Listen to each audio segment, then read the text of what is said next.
from the Schmoes Know Network Studios in Los Angeles,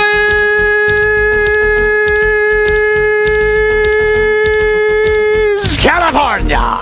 It's time for the Schmoes Know Movie Show. Tonight, director Jeremy Gerlich and an Oscar nomination breakdown. And some surprises and the return of the game. Now, here's your host, Christian Harloff, Mark Ellis, and pending legal signatures, my soon-to-be ex-wife, Roxy Stryer. Hello, Schmoville. Welcome back. It is the second show of 2015. It is I, Christian Harloff, and my co-host, my buddy, my pal, the whatever the hell he is. He's a comedian. He's the buddy on AMC Movie Talk. Mark Ellis, what's up, pal? Great intro. You really are practicing those. Not good. For 2015. It's my first show 2015, so happy New Year, everybody. Good to see you back, and my God, this could not be a better day, a better way to celebrate. The Oscar nominations are out. Yeah. Everything is awesome. Well, almost everything. Yeah, we are going to be talking about the Oscars for sure. We're going to be talking about a couple stories that broke. Jeremy Gerlich, the writer/director from The Wedding Ringer, is coming in. That's exciting. He's I actually known him for a long time. I was in acting class with him. You have all these people. He's popular. He's just very popular. Now, who's that? That's not Tiffany Smith. That's not Alicia Malone. No, it isn't. That is the lovely Roxy Stryer, the co-host of DC Movie News on the Popcorn Talk Network. How are you? I'm doing well. I'm confused why we're getting a divorce. I think you have really great lung capacity, so that was amazing, Los Angeles. And also, what is this game? Now, look, we're going to talk about the game in a little bit. We will be playing the game again tonight. I haven't been in studio with you guys since the After Hours show. Right. And now it appears that the love that sparked that night between Ken and Roxy is now on the rocks. Yeah, I didn't know about it until he just said it. It was kind of a very open format for you to throw out our divorce. It's a tough town, kid. Well,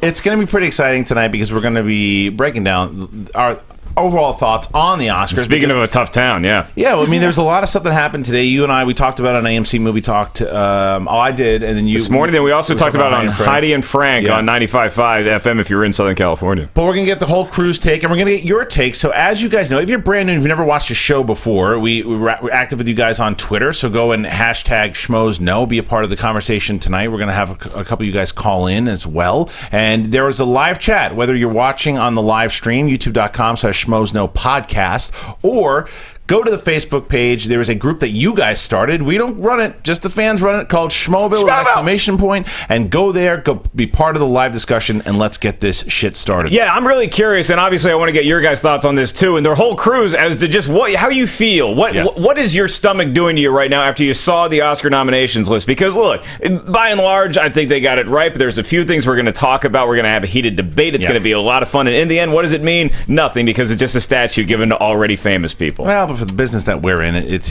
you know, there's an argument today to be made that what's a snub, what's not a snub, does it hurt people's career if they don't get snubbed? So it's something we can get into. But we also get into news. There's some news to be talked about. The news. No, we're not. The news. Man. That's right. Let's get back to the news with Ken the Pit Boss Knapsack. JT on it.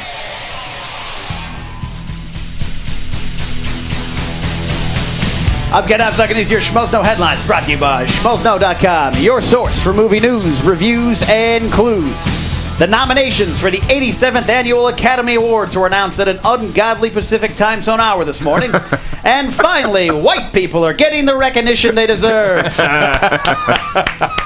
8 talkies were nominated for Best Picture. Not one of them had a robot fighting a dinosaur. Like every year, controversy immediately arose over the nominations, but while some of the focus was on why Legos aren't considered animation, the notion that Meryl Streep will get nominated for appearing in an Ensure commercial, and whether or not Chris Pine's mispronunciation of Dick Pope is Dick Poop proved that he and JT are cousins.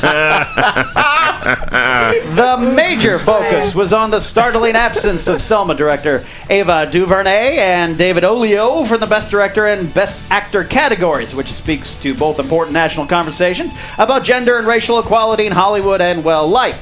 We tried reaching out to the Academy of Voters for comment, but they were too busy counting the money left on their doorsteps in unmarked envelopes by major movie studios. The Oscars will take place on February 22nd at the Hollywood Dolby Theater with Neil Patrick Harris as the host. Prior to that, on Sunday, Hollywood's A-list stars and some select cable TV actors got together to drink and hand out awards to each other at the 72nd Annual Golden Globes.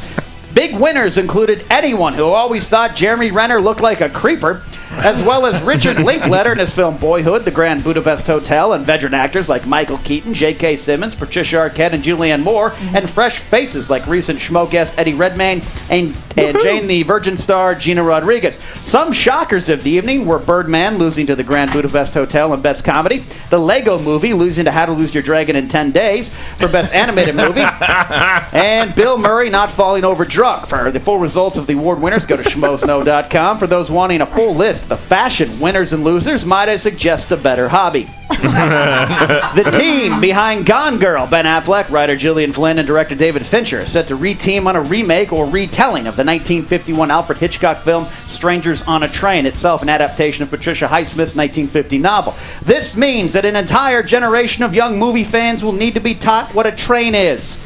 Or maybe not, as this movie will include a modern update with Affleck playing an actor in the middle of an Oscar campaign press tour who has to hitch a private plane ride with a wealthy stranger after his plane breaks down en route to Los Angeles. Now, in the original, the two principals agreed to, quote, exchange murders. In this one, Affleck's character just wants to be nominated for a Best Director Oscar. More remake news. Actor Sam Rockwell, who was starring in the upcoming Poltergeist remake, which has Sam Raimi involved as a producer, said in an interview this week that this version will be a more family-friendly adventure with the 10-year-old kid as the main character. Finally, a demonic movie for the whole family, said your church pastor.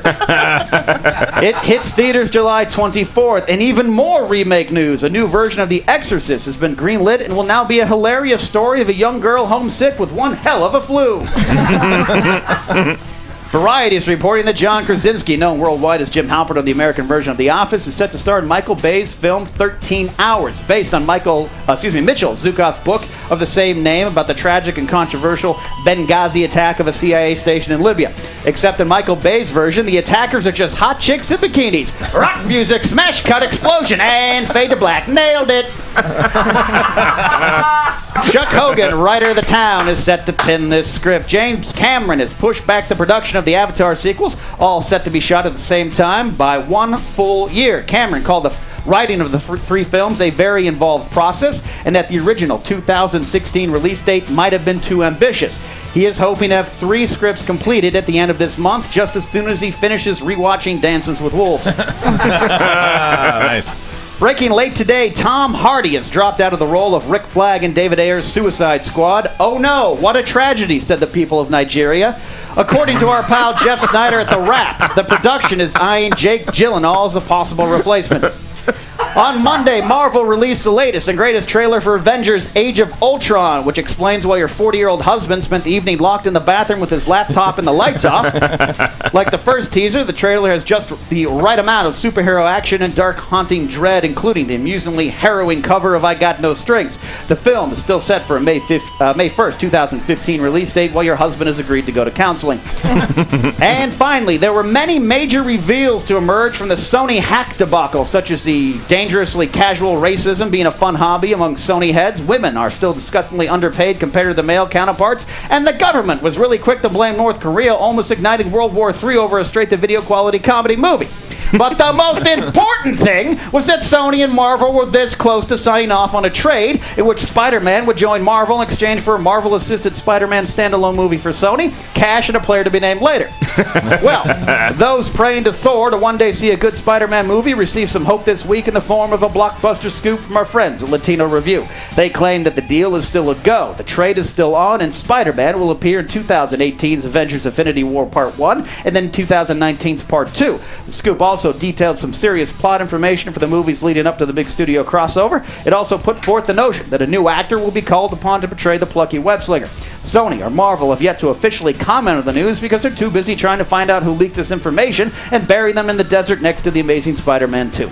I'm Ken Knapsack, and those are your Schmoes Know headlines brought to you by schmoesknow.com. The Pit Boss. Hey. That's when That's a Kenny's at his lot. best. He's very calm, relaxed. You look like you're in a good mood today. Is you in a good, better mood? I promised Roxy I would be. Yeah. No, but honestly, you're in a better mood today, aren't What you? happened last week? No, he wasn't. You were a little grouchy. Part of last the week. divorce. We can't talk about Yeah, it. I can't talk about it. But no, we worked out. Some You were a little whiskey grouchy later? last Last Yeah. week I had a bad week. Oh, I know why you had a bad. It's because none of his relied upon studio audience members were here Oh, that's to true, laugh at his great yucks, right? See, this is Only Mark Ellis finds me funny. Now you stop this, because one of the things that we did with you is you have a great podcast called The Knapsack Files. Yeah, yeah. That if you're watching the live stream now, by the way, on this very channel, the Schmoes Know podcast channel, you can find Ken's The Knapsack Files. We all have done interviews with him, minus Roxy. She'll do those soon. Ooh, you got to get that But- next on there. I'm not letting you off the hook, you son of a bitch. Yeah. What were you last week? You're a little grouchy. Today you're in a good mood. Yeah. Why?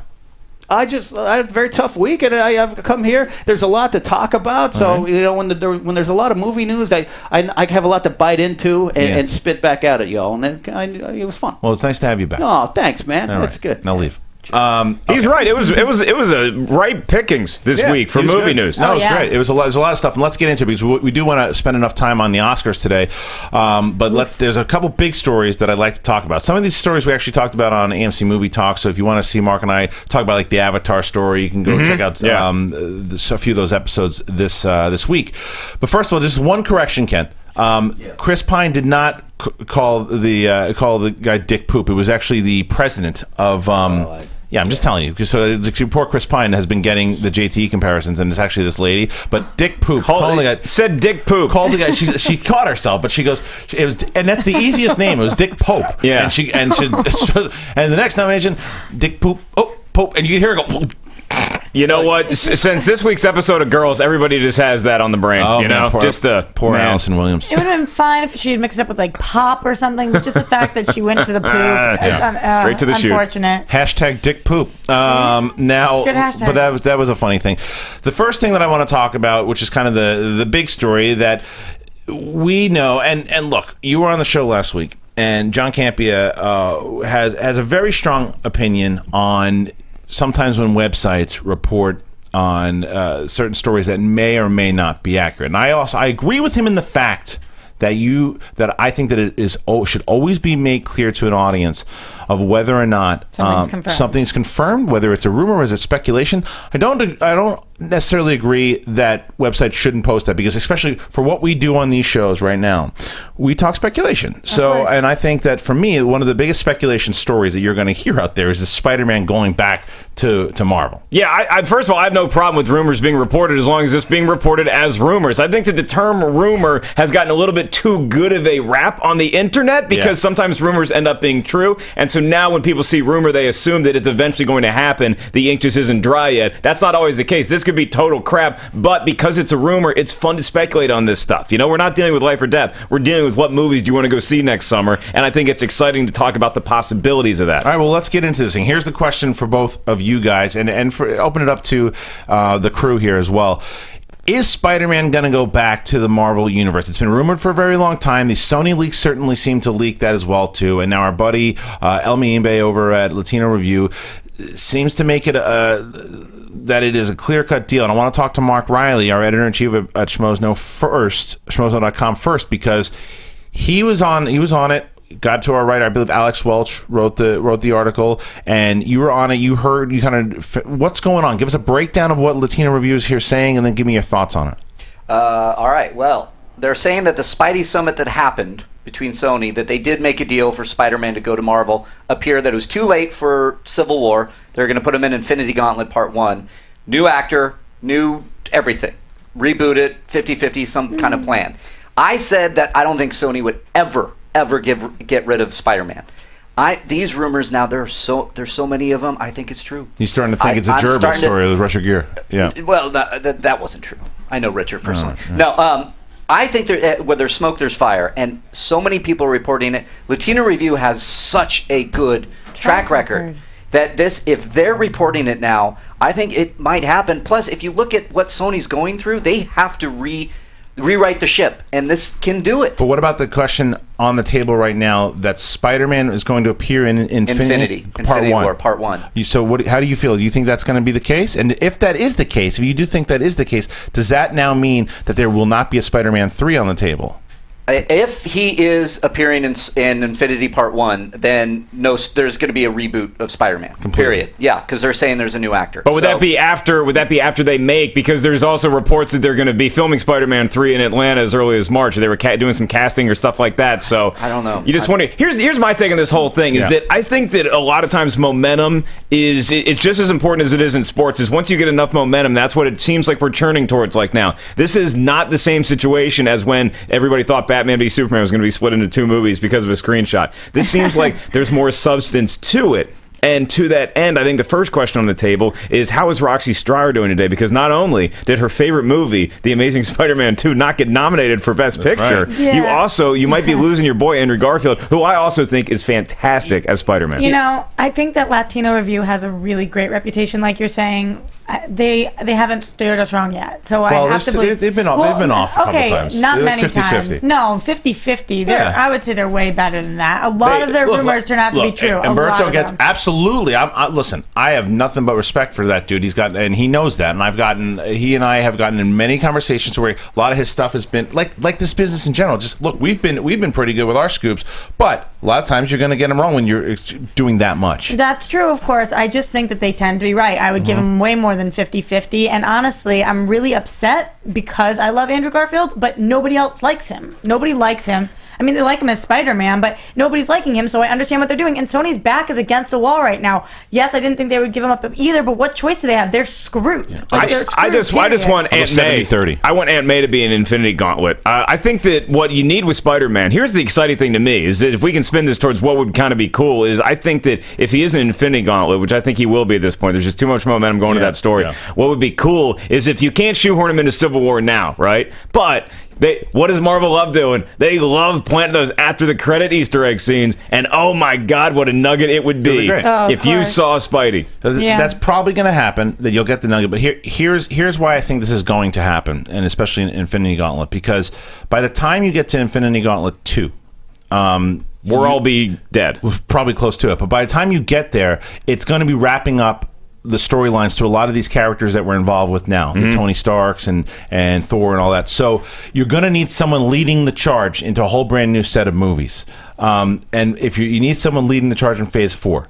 Yeah. So if you had anybody to lead the charge in Phase 4, wouldn't you want Spider-Man? No. Oh my God. I'll tell you why. You look at his powers. That guy, he'd be like in between like a Hawkeye and a Black Widow. Listen, I'm not talking about him running the team. I'm talking about the new franchise of as far as famous people go? Listen, yes. As far as yes. So what I mean, as far as the Marvel movies go, he's the Batman of Marvel. Meaning not the character, but as far as his scope, as far as how the celebrity, if you will. But he's the most famous comic book character that Marvel has. What are they missing? Arguably. What are they missing? Thanks, Josh. Other than Spider-Man? Nothing. That's what they're missing right now. It's a little part that they're missing. Yeah. All so right, I think it's clear. I don't think that they need him. I think that this is going to benefit everybody, including the fans. So I think it will eventually happen. All right, let's move on. I want to get to this next story here. This is also an article that Riley wrote today, and that is Tom Hardy is now leaving Suicide Squad. Your boy.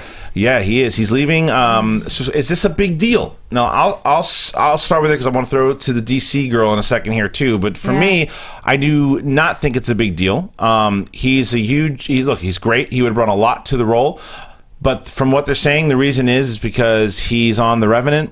His schedule's going to go longer than they thought, so he's not able to do it. And then he's got to do press for Mad Max. So it's just not going to be able to happen. David Ayer has a pretty good relationship with Jake Gyllenhaal. Rumors are pretty strong that Gyllenhaal would probably be the guy to fill in there. If that is indeed the case, I'm all for it. Roxy? Honestly, if that is the reason that Tom Hardy's leaving, okay, that's fine. But there's a lot of speculation that isn't the reason that he's leaving. And Adam today on DC Movie News was thinking it had to do with a problem with Will Smith. Who knows if that's true or that And not what I true. say to you, and you yelled at me last time about Will Smith. when I told you Will Smith had the egos. You know, but I don't know he if that's agrees true. with you. I love Will Smith. Hey, Will, and your I'm kid hoping keeps that's cutting true. me in line at craft services. You know what would be great is if they should make Locke Part 2 and the whole movie should just be Tom Hardy driving in a car telling the people at DC that he's not going to be in Suicide Squad. That'd be great. What I think this actually shows confidence in Mad Max is that if he's willing to ditch a franchise like this, partially because he has to do press for a film like Mad Max, that shows a lot of confidence that this Mad Max could be a franchise, that they could have multiple films and be very successful. So it's exciting in that end. However, I wanted to see no one else other than Tom Hardy course. in this role, but Gyllenhaal's a pretty sweet guy to come off the bench. You ask if it's a big deal. It's a huge deal. It's a huge deal. But Jake Gyllenhaal might be my favorite actor right now. Well, he's not confirmed. I know Yeah. he's not confirmed. Yeah. I know he's not confirmed. But obviously, I'm feeling really upset for him today. I'm waking up. I'm feeling really Those sad. big puppy dog eyes. Hearing this gave me a little bit of like, all right, maybe. I think he'll be okay. I think he'll be okay. You think? Riley, what are you hearing? So you wrote the article. So first of all, what are you hearing? And then if this is indeed the case with the Will Smith rumor, will you be asking Jeff Snyder tomorrow about that? Yeah. Oh, Okay. we're going to talk about it on Meet the Movie Press tomorrow at 9 a.m. live, PST. What a salesman. I like it. Yeah. I'm just hearing all the same things. I didn't hear the Will Smith thing. Oh, so what are you hearing then? I just heard straight up Tom Hardy can't do it because of Revenant and press and all that kind of stuff. And Jake Gyllenhaal is being courted because David Ayer and him are really good friends. I think he would be perfect. That's all I got. Better? Yeah. You think he would be better than Tom Hardy would have been?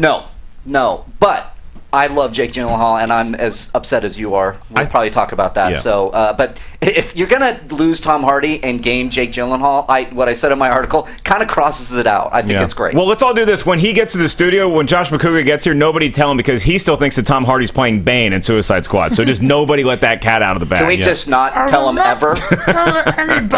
Schmobil, how about you guys? What do you guys say? First of all, I think let's first say that I think that the Will Smith thing is a total rumor. I'm going to go ahead and speculate and guess. Swatting in Roxy's face. After last week, I just tried to But it's- serve one up for you. No, but it's not that. It's just I just don't think that it's true. I don't say she made it up. I just think I don't. No, I did. Adam kind of made it up. Oh, and then Adam made it up? No, Adam said, "I Oh. bet this is what it is," and he said, "I heard." So that wasn't a maybe- report or anything. Yeah, no, I don't it's know. the schedule. It's a schedule. You It don't makes know. sense.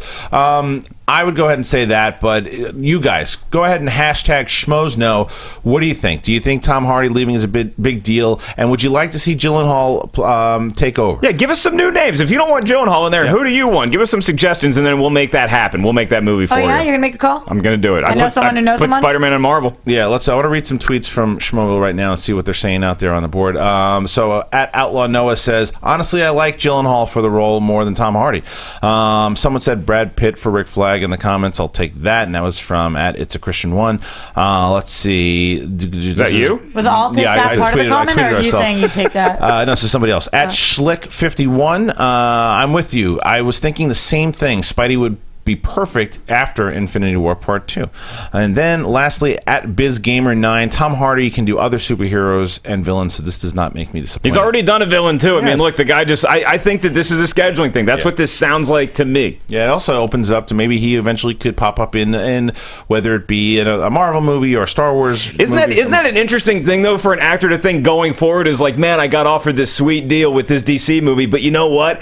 Maybe I hold out and find something else. Yeah, it's Yeah. like maybe I wait for that right team to draft me, which at this point would still be Marvel, but It's I have not a a lot of bad faith in place to DC. be. Let me ask the pit boss. So, if you had a shot of having Tom Hardy in either a DC movie, a Marvel movie, or a Star Wars movie, and not just because you're the host of Jedi Alliance, because I don't know what your thoughts are on Hardy in general. What would you take? But thanks for your support of Jedi Alliance too. It means a lot. That I'm following you on Twitter? Yeah. Start doing that today. It's a recent development. Are you kidding? I didn't know. There's like 4 different accounts. Look, I think Tom Hardy needs to branch out. He already made a memorable mark in comic book movies. What do you think? Dark Knight Rises was a perfect movie or not, or the last 30 minutes were what it was? He made his I liked mark. it a lot. Big fan. He made his mark. Put a lightsaber in his hand. That's A what red one. All right, and a red A red one. I like that. one. Okay. A red one. Spencer Walsh has some news here. Spencer Walsh says Hardy has actually been replaced by Dick Poop. Breaking news. That's good. I like that. I see it. I like that. That's good. And Dick Poop as the uncle. Leanne, can you do a cartoon, or somebody in Schmoeville do a cartoon of what you think Dick Poop looks like? I'm very curious of that. Oh, no. What? He looks like. No, he doesn't have to look like shit. I have a pretty strong idea of what he looks like. Why can't he just look like, he doesn't look like Mr. Hanky? I imagine a Dick Poop is he's kind of like a nebbishy kind of guy. Like he's in the corner. He's kind of like Milton from Office Space. Right. He's just got a potatoey kind of body. Right, all right, so let's start talking about the Oscars. Yeah. All right. First, I want to bring in a special guest to talk. Tom Hardy? I want to bring in a special guest tonight to talk about the Oscars. Please welcome to the table Colonel Upham. Oh, He's a colonel. He's a colonel. Colonel Upham. Of what, I don't know. I'm still stressed about Or this game. Sergeant Upham, whatever he is. Private Upham. Private Upham. Sorry. Corporal Upham. All right, come on up here, buddy. All right. Welcome All to right, the big Corporal seat. Upham. Now, I want to see. I'm very nervous for Cody tonight because I want to see if he can break his all-time record of staying at the table, which he set last week at 7 seconds. So let's Did you see if watch he that breaks last it. Go The 7 7.5. seconds. So last He's week done. he was about to do talk about his favorite movies of the year, and then Finstock popped in and kicked him off the table. So Right off the bat. It'll happen to the best of us. Yeah. I hear Sarah wore Finstock's mask on Box I Office know. Breakdown. Yes, by the way, if you didn't know that, Sarah Stretton, the co-host of Box Office Breakdown with JTE and Finstock, lost a bet, and now she had to wear Finstock's mask, and that's on this most recent episode. A lot That's of right, people were saying Ellis. how hot she looked in it. Freaked me out a Really? little bit. Just saying. Yeah. Do me a Not favor, my speed. Somebody send me a screenshot. Post a screenshot up on the Schmoeville Facebook fan page of Sarah in the mask. I want to see it. I All right, missed well, this week's episode. without further ado, and if there's no more chicken mask this? stories we have to report, this is Cody. We're going to Nice to ask him meet you. about his take. Now, Cody, you woke up this morning, like most people did. You probably knowing you rolled out of bed around 1 p.m. You saw the tweets. You saw the news. What was your initial take when you saw the Oscar nominations? I thought for the most part they were okay. I wasn't too upset. There was just two main categories I got furious over. Sorry, Best Actor and then Best Animated, obviously, Yeah. because Lego. But Gyllenhaal and Oyelowo, I think I pronounced it right. You Cool. did. Those He earned two his mic getting time. snubbed Yeah. were just that's ridiculous. I also want to play a Get it. game with Upham. Is it the game? Right. No, it's not the game. Okay. JT, do you have the sheets of nominations in front of you? Just can somebody give JT Ellis's sheet? And we'll get back. Here, give him. Oh, yeah, Take it. Oh. So here's take what I'm my going to do with sheet. Upham. I didn't have any notes on No. there or anything. So Upham, I'm going to ask JTE to read a list of nominees. Right? Okay. You have to guess how many of those names he'll screw up. Okay. Okay. I love this game. Yeah. So let's start with, let's see which is the good one. Go ahead, interview him for a second, and I'll find. So the Lego movie, okay, it was denied. That was the biggest snub to me, was the fact that you saw Best Animated Film, and it was just like, that was a given. It was going to be the Lego movie. That was going to contend, and it wasn't on there at all. Have you ever heard of the Song of the Sea? Is that what it is? Or the No. It's the Sea something, and then the Princess Kaguya. I heard of that one. I didn't hear about the other one though. Yeah. So yeah, it was kind of surprising. And then you see Oyelowo and Gyllenhaal are left off the Best Actor category. Who would you bump out of that, though? That's a pretty tight race. Carell, just because that should have been a supporting. I don't think I agree Yeah, with that. I've been okay. screaming I that from the think Tatum hilltop. is the lead in that movie. And Yeah. All right, so actor though, for me, again, I agree. David, we were talking about this the other day. For as far as actor goes, the four that I thought were definitely going to happen were Cumberbatch, Eddie Redmayne, who was on the show last week. You had, I thought, David Oyelowo and Michael Keaton. Those were your four. Those are your horses. Those were your four. And then I thought that Carell would pop in there, maybe. And I agree with you. I understand why but just because they've been talking about him for Best Actor, that's why he would go in. I thought Gyllenhaal should have been That like was the my dark one, horse. yeah. He should have been the dark horse.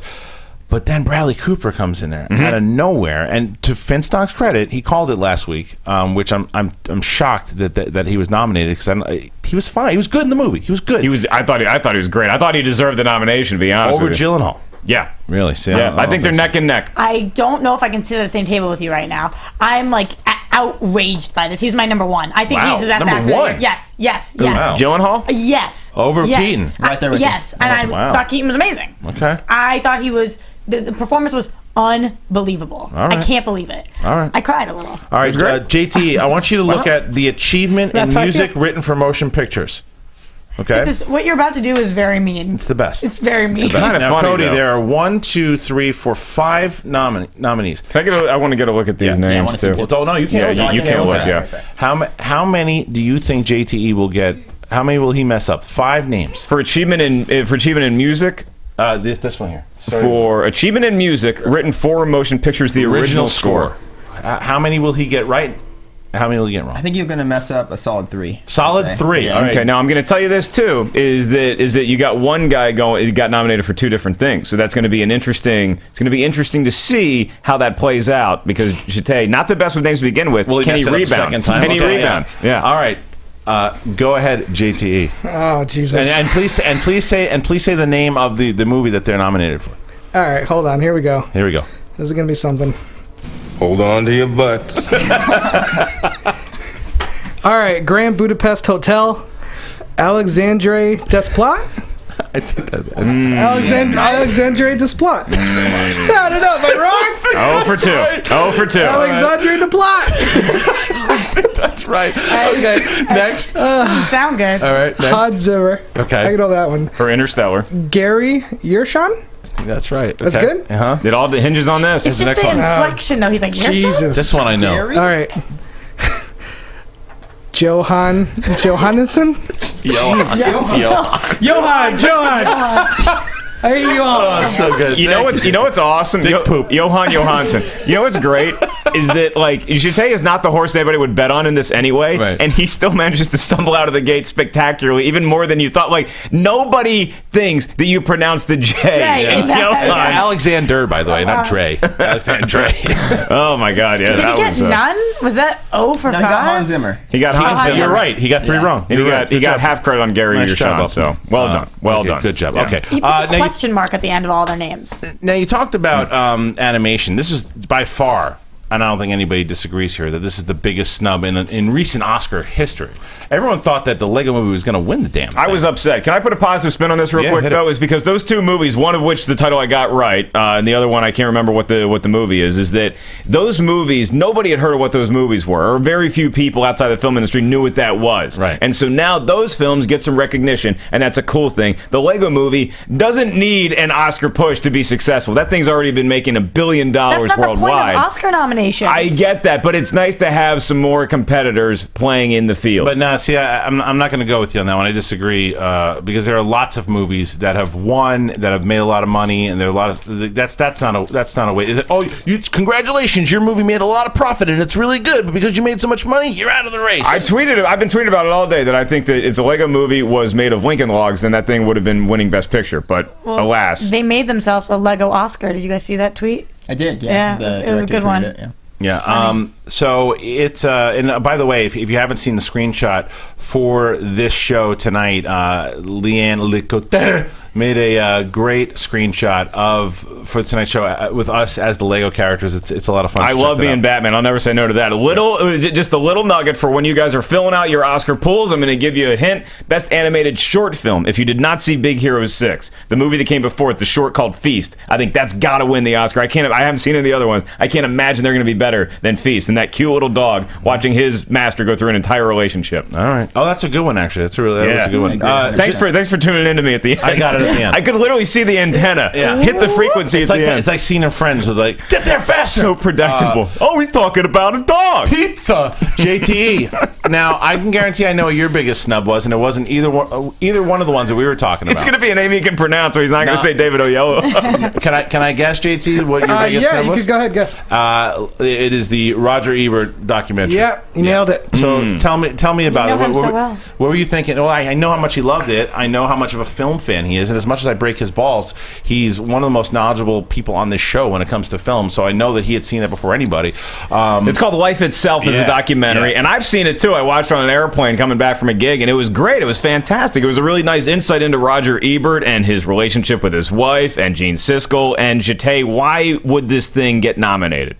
Well, I mean, first of all, it's perfect for the Academy. You think the Academy would ate this up? It's Yeah. Roger Ebert, one of the greatest ambassadors of film. And not only that, like I went into the film thinking, okay, I'm going to learn some stuff about Ebert, but it was a touching film. I mean, it wasn't just about film. It was really, like the title says, life itself. And it really explored him and as far as like his impact on the film community. And I don't know.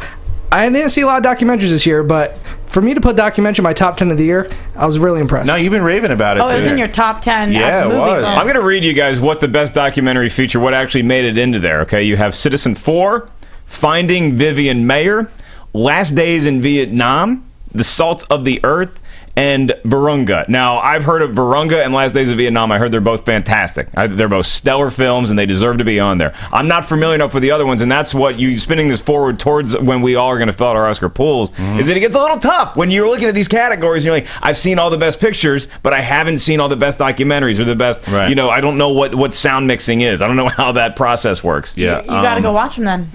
You should.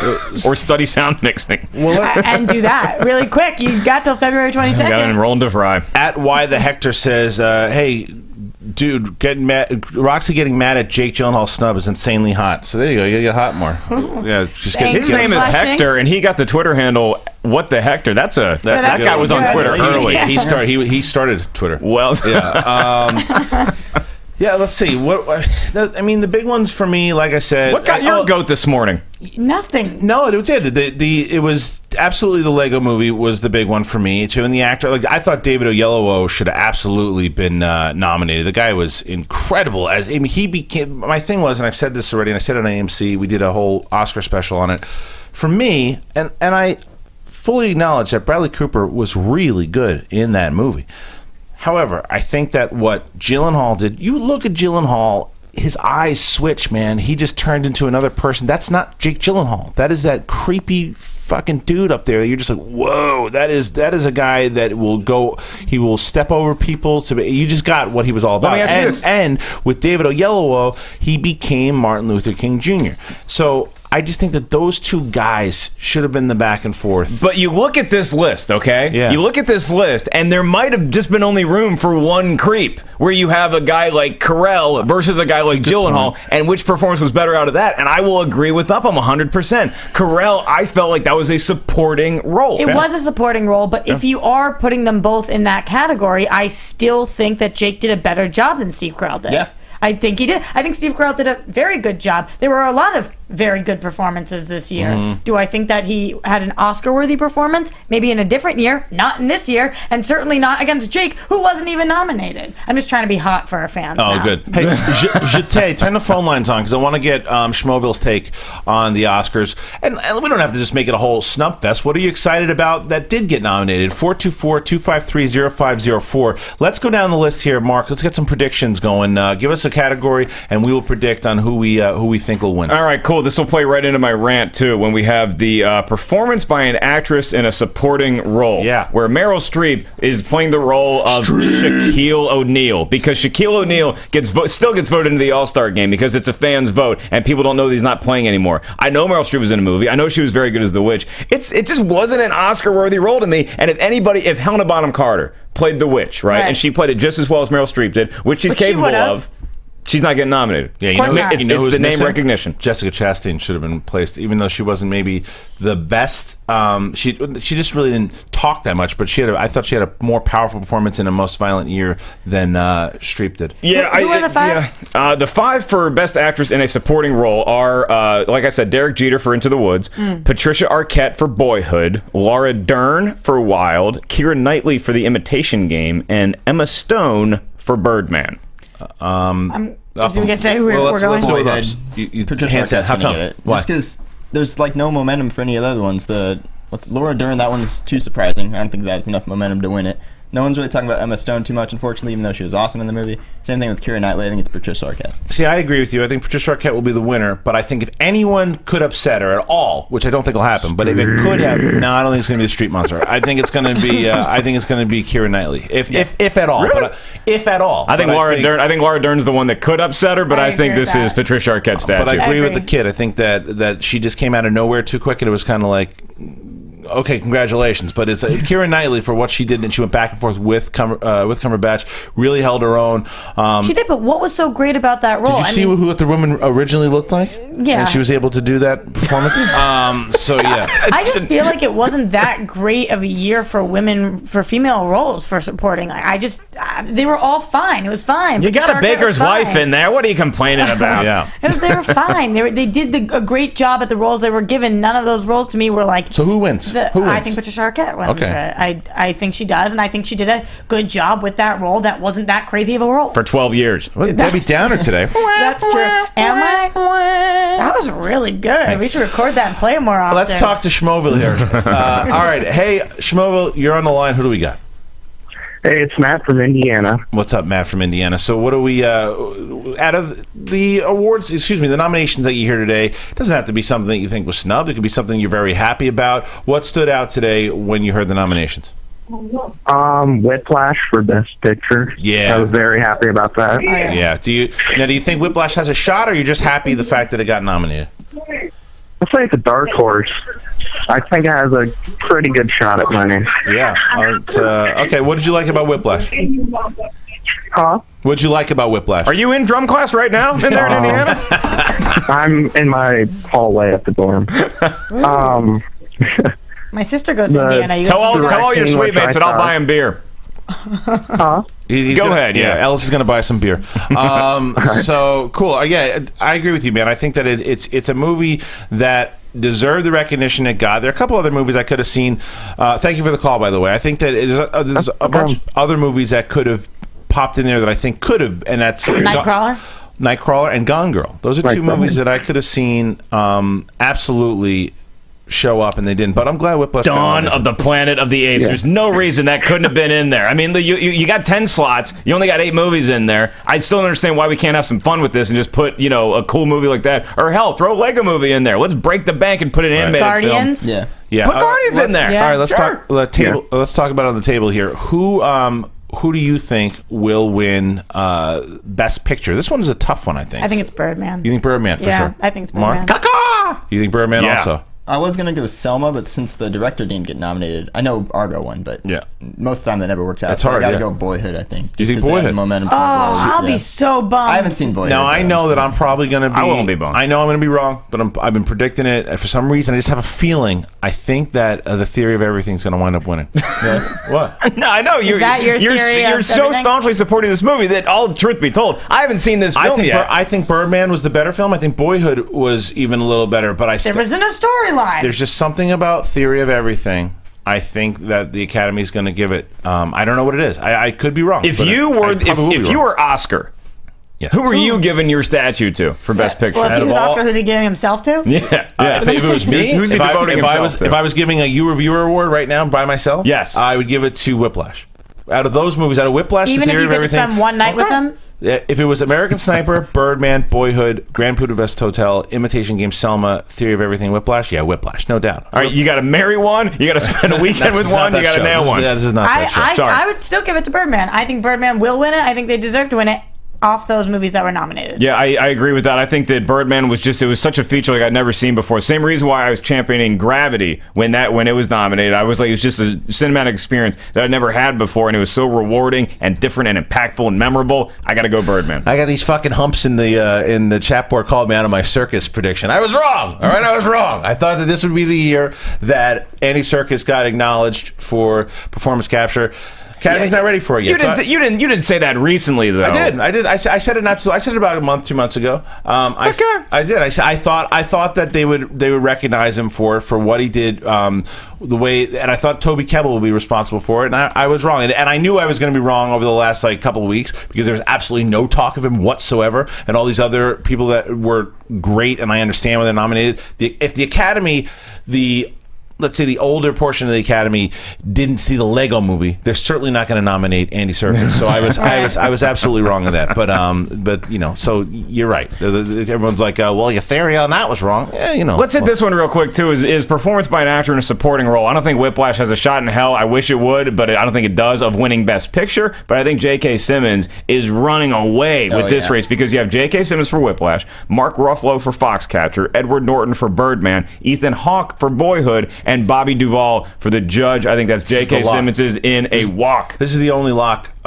for sure. I don't know if that other one's a lock. I think that this one's a lock. I think with the possibility of Ed Norton stepping in, but I think it will be J.K. and I think he deserves it. Oh my God, do I think he deserves it? Yeah. Well, JT, you got something?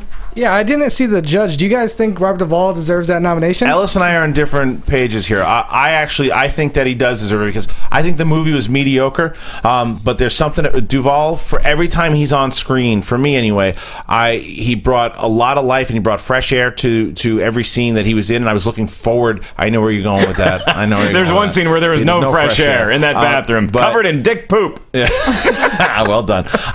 But But yeah, the question: do I think he deserves it? He does. Yeah. Yeah, I think it was kind of it looks like it was kind of a weaker year for actor in a supporting role. I don't see. I would have put Carell in there, and he would have bumped out Duvall, and then you have room for somebody like your boyfriend. Or your boyfriend. I think that would have worked. However, I think that Bobby D's always great, but this is J.K. Simmons is to lose. And then going off Christian's other point is that for Best Actress in a lead category, I think that this is so totally Julianne Moore's. She can go ahead and start clearing off space, pick out your Vera Wang dress, you're going to the ball, and you're getting a statue.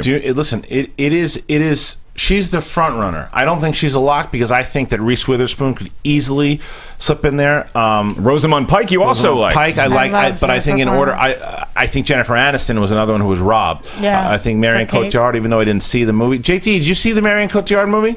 No, I just saw a trailer for it yesterday during the movie spot. Well, I could watch that on YouTube. Yeah, but I didn't even hear about the movie until I saw the trailer yesterday. It's 2 days, 1 night, and it's the sequel to the Harrison Ford Anne Heche film, 6 Days, 7 Nights. No one cares about that. I haven't seen Still Alice yet, but I thought Rosamund Pike did the most incredible job, and I thought Gone Girl did better than it should. It didn't do as well as I wanted it to.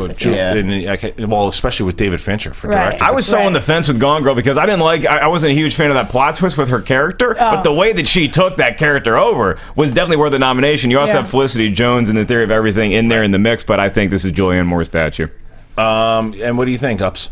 I really wish Rosamund Pike would win it, but I don't think she has. Did you see Still Alice? No, I don't. I don't you, really want to. It just seems so sad. I don't know. Pretty sad. We'll go together. Pretty damn sad. It is, but it's strangely I wouldn't say uplifting, but it's inspiring too. Okay. But that's also a testament to what Julianne Moore is able to do in the movie. But I will say, and I've been saying this, I think it's fair to say this, and should be said, is that as much shit as you and I have given Chris, I've never given this young lady 1 ounce of poo. No, I support Twilight. I have 2 of the you have collector's never given her cups, crap. and You literally gave her shit. her. Wait, you literally gave her shit in the review of Still Alice that we just put up. You told her to take acting lessons. Look, dude, I drink a lot in the month of January. All right, okay, you don't remember it. It's a dark season. But she was really, and even though that was a joke in the review, we both acknowledged that this was Kristen Stewart's best performance. Is that saying much? Yeah, it is because apparently she was good in On the Road. On the Road, Adventureland. She's fine in Twilight too. She's not the problem with Twilight. No, she's not the problem. I've never seen Twilight. She's amazing, Snow White though. What a speech! Oof. God, I'm ready to go to the gym after that rousing right. Al Pacino like. Right. Anything else? What do we got? What else is next? We're gonna go fight some people. Director's gonna be a tough race. That is. What do you got? Give us the nominees. Who do you got for director? Who's on there? Hold on. Okay, achievement for motion picture directing. You have Alexander Inarritu for Birdman. You have Richard Linklater for Boyhood. You have Ava DuVernay for No, wait, no, you don't. No, you don't. You don't have her for Selma. You have let's go with the Theory of Everything guy. You have looking through my notes here, and this is what we call stalling on air. And we are going to get to. Let's just let him suffer a little. Yes, I'm sorry. Yeah, okay. How are you guys doing at home? Who are we missing? We're missing. You got. Today, Junior. I'm not seeing director in here anywhere. You're not seeing director. I know who the directors are. So Here we go. I remembered. Yeah. Foxcatcher, Bennett Miller. That's right. The Grand Budapest Hotel, Ken Knapsack's favorite movie of the year, Wes Anderson, and again, Morden Tildum for The Imitation Game. I would have taken out Morden Tildum. I would have put in David Fincher. Yeah. And I also would have, I would have also added in director for Nightcrawler as well, too. Oh, my God, because it was the best movie of the year. Yeah. Dan Gilroy did an amazing job with Nightcrawler, but I think Ava DuVernay is the one that I would have put in there first if nobody else could have for Selma. And I also think that Damien Chazelle for Whiplash isn't getting enough credit because Whiplash, like Christian said in our review, it takes this mentor-student relationship and it turns it into this thriller. It was my favorite part of the movie. I can't. The direction of that film was astounding, so I think that should get more credit than it deserves, or than it's got. All right, let's take another call. JT, you got some more people calling in? Hey, you're in Schmoville. Who do we got? Hey guys, this is DC from Indianapolis. Hey DC, what's going on, man? So out of the nominations that came out today, what did you like? What didn't you like? What's on your mind? I have like my predictions up, and I have almost a lot of them. I had Michael Keaton for Best Actor, and I think he's a lock to win. A lock? Sure. Okay. Yeah. But I guess the one movie I was like mad was making a lot was Gone Girl. Yeah, it did. Yeah, I got left off a lot of lists, and I'm surprised that it didn't at least do Best Picture or even Best Director. I'm pretty shocked with those. Yeah, exactly. I was like, for sure, David Fincher would be like up there, but like I'm glad Rosamund Pike was on. Like I think I'm glad Pike was up there. Her and Moore are pretty tied to pick who will win. Yeah. Oh, I think. Well, thank you for the call, dude. I appreciate it. You know what I think also is what I was thinking as I was going through Best Picture. Huh. You know, even though Georgie McCann's going to yell and scream at the computer when I say this, I'm just very happy Inherent Vice did not get nominated for Best Picture. I will second that here. Yeah, because Paul Thomas Anderson sometimes because of his respect, and I love Paul Thomas Anderson. I'm a big fan of Paul Thomas Anderson. Sometimes because it's Paul Thomas Anderson, I think it's almost like a cool thing to do. Just even Alicia said today, she's still struggling with whether or not she likes the movie because she's giving it respect because it's Paul Thomas Anderson, and that's the kind of play he gets. It's a Meryl Streep kind of play. Yeah, it is. It almost is. And so it got nominated for Best Adapted Screenplay, but not Best Picture. And I think that was right this time. I didn't hate the movie. I respect some of the movie. I think it earned its Oscar nomination for costume design because I felt like I was in the early 70s watching that picture. However, you shouldn't have to watch a movie 19 times to understand what the hell it's about and who the characters are and what's going on. It confused the hell out of me. Am I the smartest guy in the world? I'm top 10. You know, I mean, you're up there. I would say I just didn't. I couldn't grasp it. I'm reading this right now. No, that's a good one. Yeah, and you're doing really well. Yeah, you're doing. Did you guys like when I was killing time earlier? I wanted to do hear that you again. guys thought was going to win Best Director because I don't think we heard that. Yeah, I have Linklater for Boyhood. Yeah, me too. Birdman for me. Was that Birdman? I would like that, but I think he'll win because he spent so much of his life on it. All right, well, those are our thoughts on the Oscars. And again, we want you guys to go to Twitter and hashtag SchmoesKnow. Let us know your thoughts. Again, some of the awards, the nominations that you liked, that you thought were shit, the ones that people who got snubbed. Who was dick deserved? poop? All that. Who's dick poop? Let me ask you this: you're the bet guy. You're always you're causing trouble with everybody. You have 19 wagers going at any given time. Right. What are we doing for the Oscars as far as a pool goes? Yes. What's the winner get? What's the loser get? Who has to eat what substance that they don't That's like? a good idea. Well, we're definitely doing a money pool because we always do that every year. Last year, it was the first time I lost in a while, and I came back, but I still lost. Riley and McCouga were the winners last year. So we will be battling once again this year. McCouga? But the question is, will we be doing a live show like we do every year? We will not this year. However, we will be doing AMC's Oscar show, and the whole crew hopefully will be there as well too. But we will be absolutely doing part of the Oscar show. So just make sure you if you're not subscribed to AMC Movie Talk, go do that. That'll be exciting. So we watch it live, like with everybody. There are going to be a few Dr. Peppers there going around. You know, catch my drift. At least, well, with rum in it. Yeah. So he caught your drift. Yeah. That's it. After the break, we are going to be welcoming a director from The Wedding Ring. This is exciting. Jeremy Gerlich. You're a boy. Yeah. Well, I haven't seen him in probably it's got to be close to 10 years. Oh, this is like reality TV. We can do the reunion live on air. Live on air. So we could go Schmo Plus. We can go to Schmo Plus. So we're going to talk to Jeremy when he gets in there. I wanted to kind of see. Obviously, this is his first big feature that he's directed. We saw it last night. It's the first big show he's on. Schmo's not. He's on the show. He's probably nervous. He's probably did Howard Stern. Probably pooping bricks in the green room right now with Dick Poop. So when we get back, we're going to talk to Jeremy, and then yes, we are going to be talking about a couple other things we have going on. Schmoes Know Movies. Christian Arloff, Mark Ellis, Roxy Stryer, and the kid. Although he's not going to be here when I get back.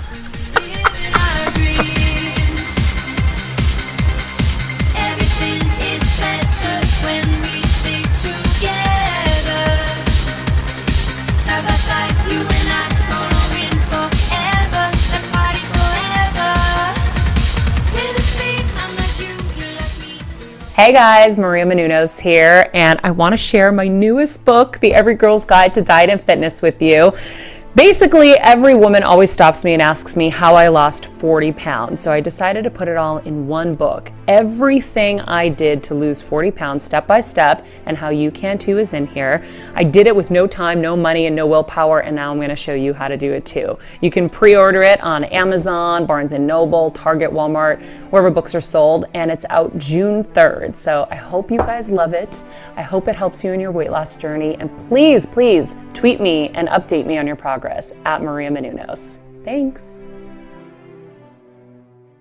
What's up, Schmoville? It's me, the Wild Man, Josh McCouga. You guys know me from the podcast and Wildman TV, but did you also know I have my own talk show? It's called Between the Sheets. I bring on comedians, TV personalities, adult stars, and we talk about everything, but mostly sex. So go to my YouTube channel, The Casual Mafia, subscribe, and see every episode of Between the Sheets.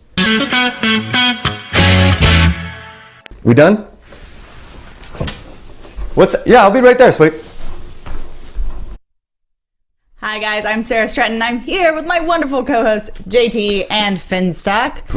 And we want you all to tune in for our show. We show on Mondays box office breakdown for the Popcorn Talk Network. We talk about all the weekend's numbers, all the big movies. What else we got, JT? We break it down, not only the numbers here, but we do domestic. We have a great game with foreign titles that Finstock runs, which is hilarious. This is your one-stop spot for entertainment and news. I got this Jennifer Lawrence story if you guys want to hear it really quickly. Of course. Yeah, none of your stories are quick. We have 20 seconds, guys. So I need you all to subscribe on YouTube, download us on iTunes, and, of course, watch us on Mondays. Poof. Stand-up comedy, sketch comedy, screenwriting, radio, acting, professional wrestling, love, life. Ken Napzok, the producer of the Schmoes Know podcast, has failed at all of these things, but his friends haven't. So join Ken as he makes his wonderful friends your friends, including some of your favorite Schmoes Know characters as they discuss life, the universe, and everything on The Napzok Files. Available on Stitcher and iTunes. Hashtag The Napzok Files to join the conversation.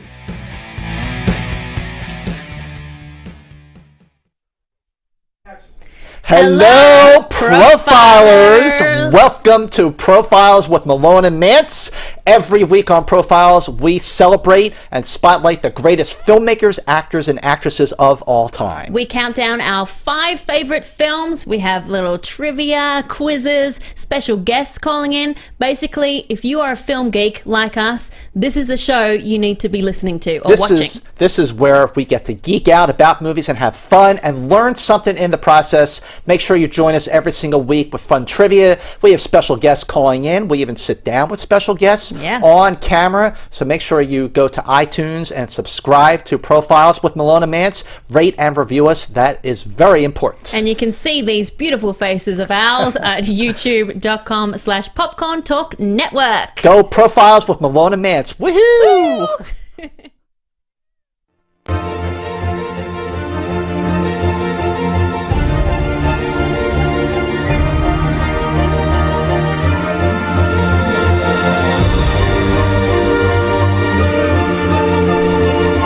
Schmoville, we are back. It's the Schmoes Know Movie Show, and that is a fantastic score. Well done, JT. What is that? That's from Theory of Everything. I was going to guess that. You know you weren't. No, I wasn't. No, you weren't. So we are back, and during the break, if you just saw the ads, you saw the ad for Profiles. If you haven't been watching Profiles on the Schmoes Know Network, what it is you have Scott Mance, Alicia Malone. They have really great guests. They profile an actor, director. They're going to be doing John Williams last week, but they did Tim Burton. Tim Burton himself called in. They talked to Tim Burton. That show was number one on iTunes and TV and film. How about a hand for Profiles?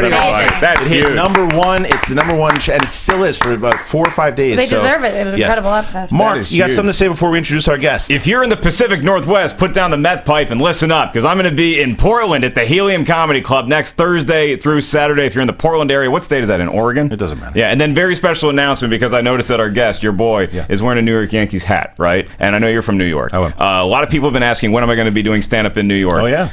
It ends. When? Finally, the drought ends. I'm going to be doing a live television taping, doing stand-up comedy in New York City next month. It's not the Tonight Show. Leanne Cortez is planning her trip. I'm so excited about this. I can't announce all the details yet. Tickets will go on sale in a couple weeks. We'll make sure you guys keep you posted. But if you live in New York City, get ready to see me on TV live and in person. All right, let's get ready. I want to get ready to get caught up with a buddy of mine who I haven't literally probably haven't seen him. It's got to be close to 10 years. Got to be. Really? It's got to be. You look the same. No, I don't. You look No, amazing. I got gray hair. Compliment him now. I got some He does. gray also, man. Compliment him. I don't need to compliment. He just directed a complimented feature you. film with one of the biggest comedy stars in the world. I don't need, he doesn't need complimenting right now. What he needs to hear is the fact that we did see your movie. This is Jeremy Gerlich, who just directed The Wedding Ring. It comes out on Friday. There we are. It actually comes out tonight in select theaters. They do these 10 o'clock screenings That's now. true, they do. In fact, right now, people in New York, where the Wedding Ringer fans will be going to see you perform comedy, they are coming out of the theater. So it's a very anxious and perfect time for me to be on the show. Dude, thank you. Well, you're welcome. I want to. We've been trying. And the funny thing is, we were talking about this right before he got in. I said that we should save it. Is that Jeremy was saying that he remembers when we started this thing, and that I think I emailed you like right away. Yeah. You know, we met each other in an acting class. Yeah. I worked for Joel Schumacher. I was his assistant for. I did 4 movies with him, and he gave me the advice of, you know, as a director, you want to be able to work with actors, and he said you should go take an acting class. So I went and took an acting class with Leslie Kahn, and that is where I met you. Yeah. And that was How was the old boy? really good. Like, you were really thanks, good. man. I remember you being a pretty good at acting. Thanks for casting me in The Wedding Ring. I appreciate it.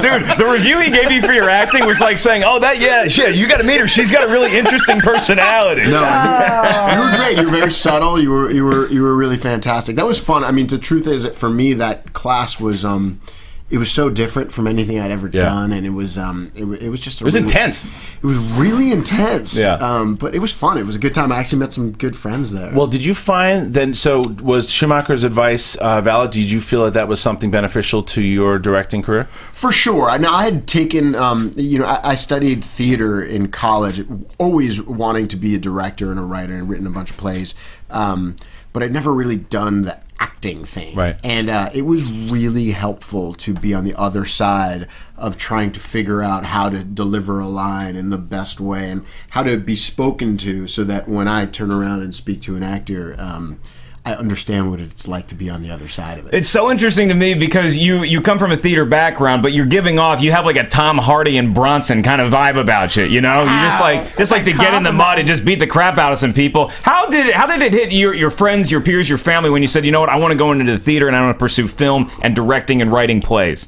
Wow. Well, my, first of all, I feel much more comfortable getting in the mud and fighting and wrestling. Thank you for that. That would be more, if I could make a living doing that, I would have loved to. Try being a hot chick; it would work then. Yeah, sure. Mud wrestling for sure. By the way, we do have some chocolate pudding wrestling in our film, The Wedding Ringer. So thank you for that plug, which you can see in theaters, select theaters tonight, and all across the country, 3,000 screens tomorrow. There's an amazing moment. My father's in construction. He had a construction business in Rockland County, New York, and I always worked for him. And it was kind of the idea that at some point when I graduated from college, I would go into business with him, and every summer I'd lay pipe and. Actually, lay pipe. There's no metaphor there. Take it easy. Okay. AC, please. Hi, I'm Dick Poop. I like pipe.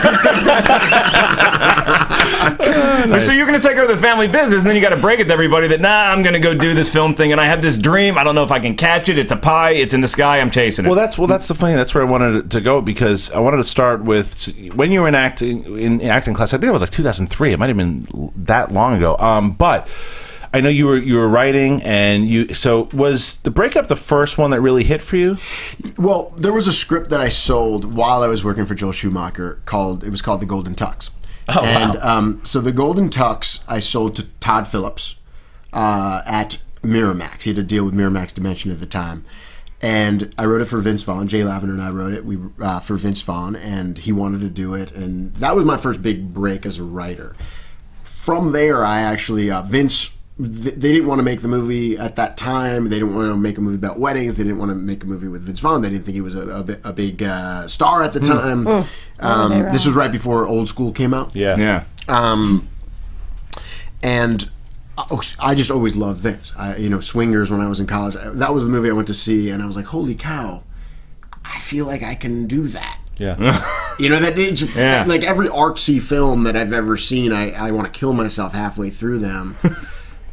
and I go Not to see. your type, okay. I went to the art house theater, and I saw Swingers, and I was like, wow, like that feels like me and my friends with a camera. Yeah.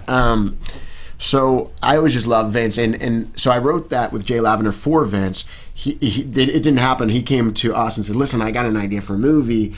It's about a couple that breaks up, and what do you think?" Just right. And I was like, I wanted him to be in my other movie, so I was like, "That's genius." I had no idea what the movie was. Right. Like, there was nothing about the condo in it. It was just basically like he wanted to do the anti-romantic comedy. He wanted to do based on like The Odd Couple, but with a woman and a man.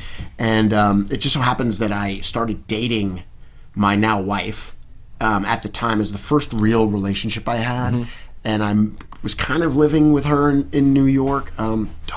In case her father's listening, we had 2 separate apartments. You keep that door open. Right. Her father is the cantor of the synagogue that I grew up in. Oh, wow. Which, so he's probably not listening to this. I don't know. But He'll watch the replay. Yeah. He's actually in the movie. Yeah. Really? He plays the wedding singer who sings like, "Teach me how to dug it, teach me how to dug it." in Wedding Ring. But yeah, that's my father-in-law. No way! Yeah. That guy's fantastic. Right. He's one of 2 great wedding singers you're going to see in The Wedding Ringer. Oh, we'll talk about that in a second. Yeah. Because I want to get into this movie with you. All right, so I want to know the transition now, Jeremy, from laying pipe into the breakup, and then because breakup did pretty well. It made over $200 million. Pretty well. Yeah, it did pretty well. It's not bad. And I love the breakup. When I saw the breakup, it was like, oh, this speaks to me. I was hungover. It's a Sunday morning. I saw it at the Grove when I first moved here, and I had a bad sexual episode the night before. Then you watch something like this, and it's like, this is what a real romantic comedy is. Yeah. You know, it's got a lot of laughs, but it also has a real ending. I thought it was really funny and different than a lot of things that I had seen, which is like what you're just talking about. I'm sorry about your sad sexual encounter the night before, and I hope this made you feel better. Weeks ago? Yeah, weeks ago. Okay. Movie came out years ago. Good. All right. So when you get to as far as directing though, because you've always wanted, this is your first big feature film. This is the first big feature film that I've directed. Dude, how does that happen? Like, I mean, as far as because you're working, like I said, a lot of people don't just go and jump in from working one. Kevin Hart is one of the biggest comedy stars out there right now. So how do you go from not directing into directing with both Josh Gad and Kevin Laying Hart? pipe, writing, and then directing. Well, it started with laying pipe. Yeah. Well, to finish actually the story about, because you asked me the question about my father, my parents, right? And I remember the exact moment where we were driving on the Palisades Parkway. Sorry, I was going for a little nicely done local Got it. flavor there, just to paint the picture. We were driving back to up to Rockland County, and I remember I was in the middle of the year, and it was going to be the summer, and I wasn't going to work for my dad. I really wanted to go out to LA, and I said to him, if you need me to work for you this summer, I 100% will. But I really think I can do this, and I would really like to give it a shot. And he said, I'll never forget, like without hesitation, he's like, you should absolutely chase your dream. Like, you will always have the opportunity to come back. And were you a good kid though? I was a good kid. Because I really that's was. why that you'll find out that's when dads say that. If you're a fuck up, he's not going to say that. But you know what I mean. Yeah. But like, so that's why I'm curious. Like, so you're a good kid. I was a good kid. Yeah. I was a pretty good kid. Yeah. Okay, so he tells you chase your dreams. So you say, I'm going to do it. I said I was going to do it. I said, and I gave myself kind of a 5-year. I was like, okay, I'll give myself a lot of people come out there like, you got a 5-year plan, and then at the end of 5 years, if you make it, I'm giving myself 5 years to make it. Yeah. And if I make it, great. And if I don't make it, I'm going to go home and figure out something else to do with my life. You didn't have an extension. Like, I'll just get to 5 years, then if I'm head waiter at the Cheesecake Factory, that's doing okay, and then I'll get another 5 years. Well, that actually brings me to the point. So the point was that I was working. I was an assistant at CAA. I went to go work for Joel. I did 4 movies with Joel as his assistant, and then I sold this script, and then I was working for a while. But when I hit the 5-year point, I had sold a script, but I didn't have that much money. Well, it's when like, you- what does make it mean? Correct. Right. So it's sort of like I didn't really plan on the kind of doing okay. Right. Like I didn't have any plans for kind of doing okay because so I didn't know. So that was sort of a little bit of my extension. In fact, the breakup, when we sent the first screenplay to Vince Vaughn. My writing partner and I don't know if you guys have ever written with partners or have done things creatively with partners, but you guys together, obviously, like I'm sure you I don't guys work have well that. with others. It's horrible. No. It's horrible. Jay Lavender, who I love, who's my writing partner, he and I, we used to go at it all the time. And like when you're trying to write and say and work on films, when you're like, oh, I like blue, I like red, I like a dog biting a dick. I don't. Sure, who doesn't? So there's just opinions, and when you're doing art and it's a 50-50 situation, you get into a bad place. So we went and we were based on the drafts we had vastly different drafts of what the breakup was. Oh, so you each wrote a separate draft. We kind of like I wrote a draft and he wrote a draft, and then we kind of read each other's drafts, and we're like, okay, what do we do? These are very different. And Vince was like, I need to see the script. Like, where's the script? And we had a week. So we basically got together and like literally for 1 week fought it out, and presented Vince something that at the time I was like, that's it. I'm out of the business. Like, really? I was like, because we worked on that movie on spec. We wrote the thing on spec, and we moved into Vince's house. And Wait, you thought you were out of business because you didn't think he was going to like what you did? Or I you didn't think just he was thought- going to like okay, what we had turned in. Wait, you moved into his house to write the script? Well, I was in New York, wrote a draft. Yeah. Jay Lavender was out here, wrote a draft. We got together, spent a week trying to mash it together, and then sent it to Vince. Yeah. And I remember driving down to with my wife to San Diego. We were going to a wedding. I was like, listen, she wasn't my wife at the time. We were just started dating. I was like, listen, I don't know. Like, I had no money. I was like, I don't know exactly what I was pushing 30. I was like, I'm not 100% sure exactly what's going to happen. Like, I just turned in the script, but I'm going to shut my phone off and we'll see what happens. And woke up the next morning with a phone call from Vince, which I still have, by the way. I saved on my iTunes somewhere. He's like, "Hey, buddy, great job. This is such a great start." Like, and he literally like walked me through on the voicemail. Like, he always leaves like 45-minute messages on the voicemail, and talking about how much he loved the script. And he's like, "Why don't you guys come up on Monday? We'll just start working it. We'll workshop it, and we'll really just get it super tight." So I went up, and Jay and I like met outside. Like, he was holding his printer, and I had like a bunch of paper. You don't know if Vince has a printer in the house, so you got to bring one just in case. We always traveled with printers. Yeah, cartridges. Yeah, we always did. So we showed up, and we went into his house, and we like we're like, okay, here we go, and we basically spent 6 months working on the script. The three of us workshopping it over and over while Vince was playing video games, smoking, like chain smoking, and we had this like Vernado, is that what it's called? Like that with the the fan, fire, and listening to a song called by Madness. There was a song by a band called Madness. Called Uncle Sam, sailing across the sea to see my uncle, that Vince would play on repeat for like 6 months over and over again. Sounds like a psychological experiment. This is something everyone always assumes that Vince Vaughn improvs a lot. So how much of the final script then? Because I want to talk about Wedding Ring here, but how much of it, that script that you and Jay turn in, the final one, is then improv by Vince? Well, what's the final script or what's in the movie? So much of what I believe writing is improv, and I learned a tremendous amount from working with Vince on that project. That where we basically were like, what's your character? What's your intention? My intention is this, and just like we learned in acting class, and the two of us would get up and just riff back and forth, and we'd come up with stuff. And we'd workshop, then we'd write it, we'd print it out, then Madness would start playing, and the chain smoking, and then he would go, like, we'd give him a scene, Jay and I would write something, we'd give him a scene, and Vince would, like, read the scene, he'd walk to the other room, and, like, we'd walk away. It would be like 4 a.m. He'd walk to the other room and like reading it, like he's coming back, and like we'd think Uncle Sam was about to stop, it was about to end, and he would come back and he would just press repeat, and it would be like.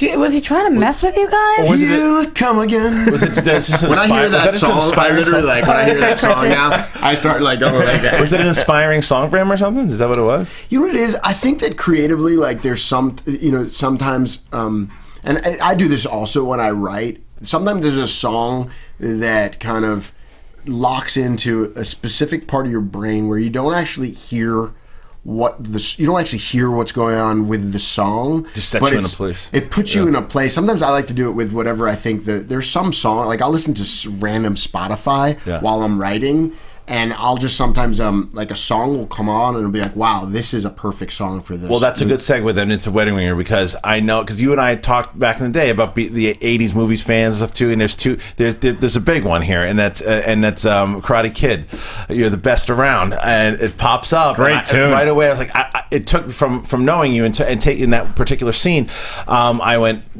were you listening to that song and you come up with that scene when you were listening to that song? Listen, no, the scene was the football scene. Yeah, we're talking about the Wedding Ringer, by the way. So Wedding Ringer, it was with both Kevin Hart, Josh Gad, opens up tonight in selected theaters. Selected theaters or all over? Selected theaters tonight. I think all over at midnight, to be honest. Cool. So if you are truly awesome, go at midnight. Take a picture of yourself, tweet it to me. I'll do a retweet. We'll do everything we can to get you more followers. And then you're at Jeremy Garlick? I'm at Mr. Garlick. Mr. Garlick. Okay. At Mr. Garlick. Yeah, and fancy. And let hashtag Wedding Ringer, hashtag laying pipe. Yeah. Hashtag laying pipe, and just don't hashtag dick poop, although I'm sure we're going to do that too. Hashtag madness. Yeah, Uncle Sam madness. It's in my head now. I haven't even heard it. You should probably play that song. We'll play I think you probably should. JT, just so you understand the full... Yeah, JT, pull up Uncle Sam madness. I think I get it, though. I think I get it. But Vince would then come back and you'd be like... He would do this like 100 times. And, Vince is one of those genius guys who are like... Who like have certain quirks with how they do things. Yeah. And he couldn't... If we wrote a scene on page like 65 and gave it to him, he would read it, but in order to really feel like if it works, he would go into the other room and he'd have to start from page 1 and read the whole thing up to page 65. So you had a lot of free time during that 6 months just waiting for him to read. Now, here's my question. Is like, okay, so you write this script and it becomes The Breakup and it's a really good movie. What in God's name makes you think you can go direct the script that you wrote yourself with something like The Wedding Ringer? Yeah. And who says yes? I'm curious. Because so how did I get that opportunity? Yeah. Dude, that's tough. I mean, that doesn't happen. Even for being in the studio system, for being able to go from writing, and then just write into a big movie like this. Like I said, with Kevin Hart, who's one of the biggest stars right now. How does it happen? Well, for me, that's always been my goal. So that's always been what I was working towards. And every movie that I've been involved with, all I did was hang out on set. From the 4 movies I did with Joel Schumacher, 2 of them were huge Jerry Bruckheimer films. Then on The Breakup, I was there from start to finish. I was doing everything I could, soaking up. I was an exec producer on that, so I was just doing in the editing room, learning from Peyton Reed, who's directing Ant-Man. I'm very excited about. Yeah. And then on the first Hangover with Todd Phillips, I was there from start to finish with Todd, and Todd has been a major mentor of mine. And then I went and I directed a short film with Craig Robinson and Paula Patton and Dr. Ken from The Hangover, and the most interesting man in the world, Josh McCool, and Affion Crockett. Wow. It was the first time I worked with Affion Crockett. Where can people find the short? I don't know if you can. Maybe you can. Is it on YouTube? I don't know if I put it on YouTube because it was part of a film that I was hoping to do at Universal called The Pretender. It was just to select this short, and I called in every favor. I mean, Larry Sher, who directed The Hangover, came in on the weekend and shot this thing for me. We had Eddie Yancey, who does all of Jerry Bruckheimer's stunts, came in and did this all for free. We had the best stunt doubles. People must like you. I mean, I'd take a bullet for him. I'd do some stunt work for you. I'd lay some pipe. I'd get in there. You're laying his pipe? Yeah. It's a good. I wouldn't lay his pipe. I would lay pipe.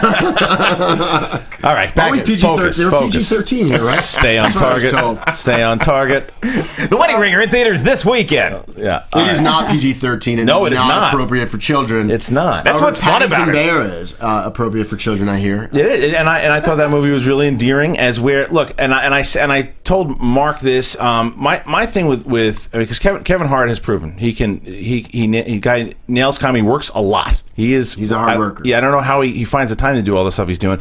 Josh Gad to me, I think, is extremely talented, and I haven't seen Book of Mormon. I've watched Frozen all the damn time because my daughter is obsessed with it. How old's your daughter? 3. And she's obsessed with I have twin boys who are 3 and a 5-year-old boy. So maybe we should have a play date. Let's do it in like 20 years. Well, now I'd rather do it now. I'd rather do it now. So you guys are not going to be talking. No, we're not. After a couple more years. Yeah. Give me something now. But the thing with Josh Gad, I thought he was good in that movie. Thank you for sharing. So I was worried. About him in this because in certain comedies for me, he doesn't know. For me, hadn't hit in the way that I maybe people had intended him to. However, in this movie, I thought he had a very endearing quality with Kevin Hart. They worked well together. They had a good chemistry. Now, did they know each other beforehand? Like, what was the story with piecing these two guys up and how the casting came to be?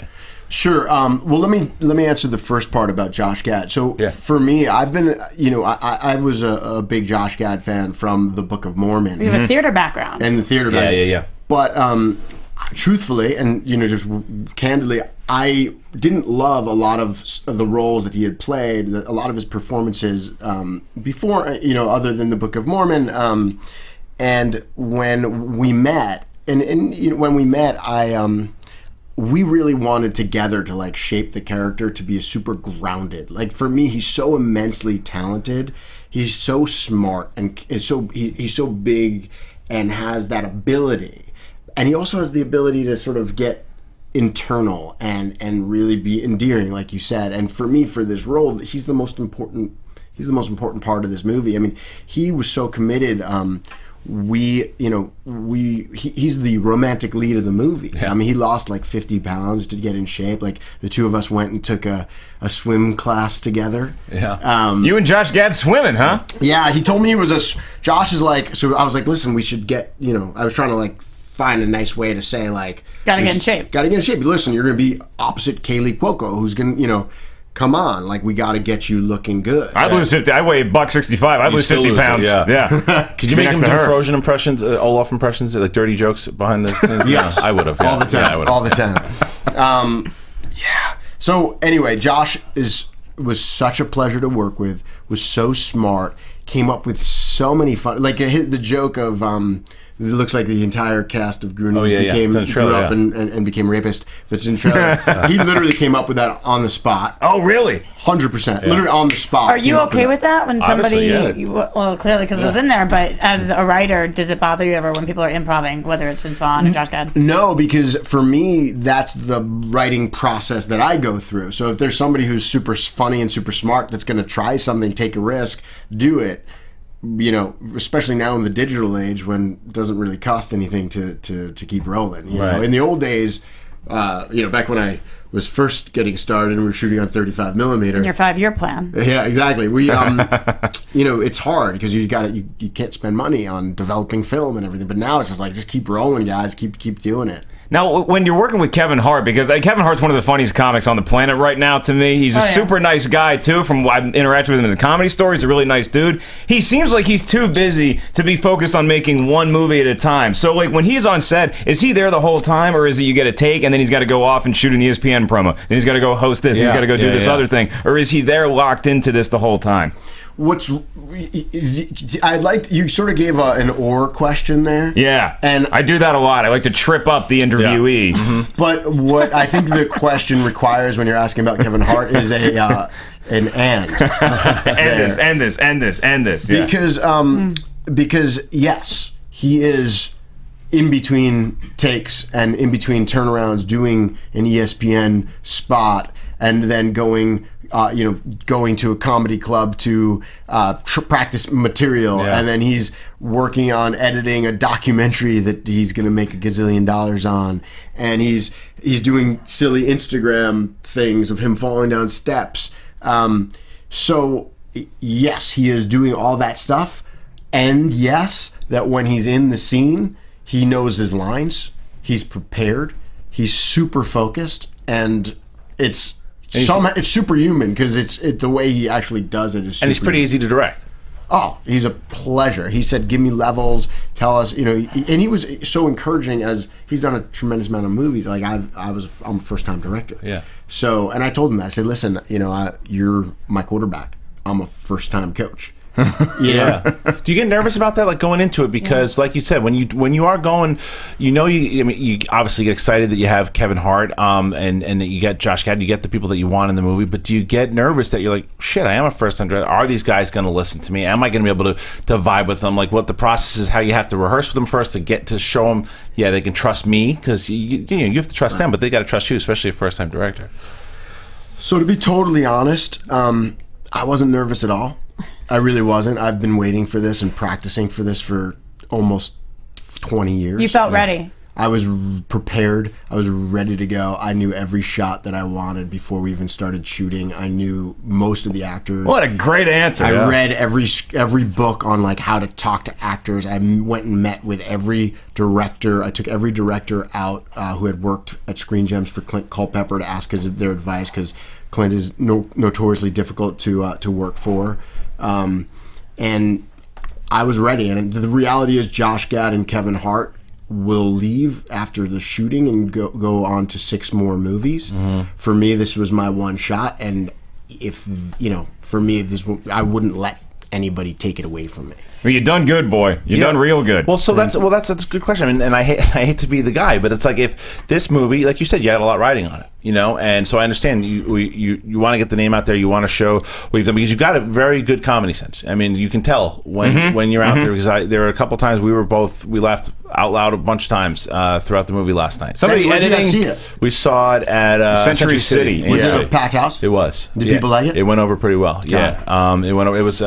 It was. Where did we go? It was around 9 o'clock? Mm-hmm. No, 7 o'clock. 7 o'clock. Yeah. So we went, last night we saw it, and so the question, and I thought about this, because if this movie hits in the way you want, like, and you had mentioned before, you're a comedy guy. Do you want to continue to do comedies? Do you want to move on to other stuff? But it seemed to see before you answered this question, was comedy your passion? Well, artsy movies make them vomit. Right. So but comedies are where you want to go. Well, let me clarify, because artsy movies, if they're good, don't make me vomit. Mm-hmm. And when I say good, it's like, what's a good example of it? Like Swingers, what's an artsy movie? Yeah.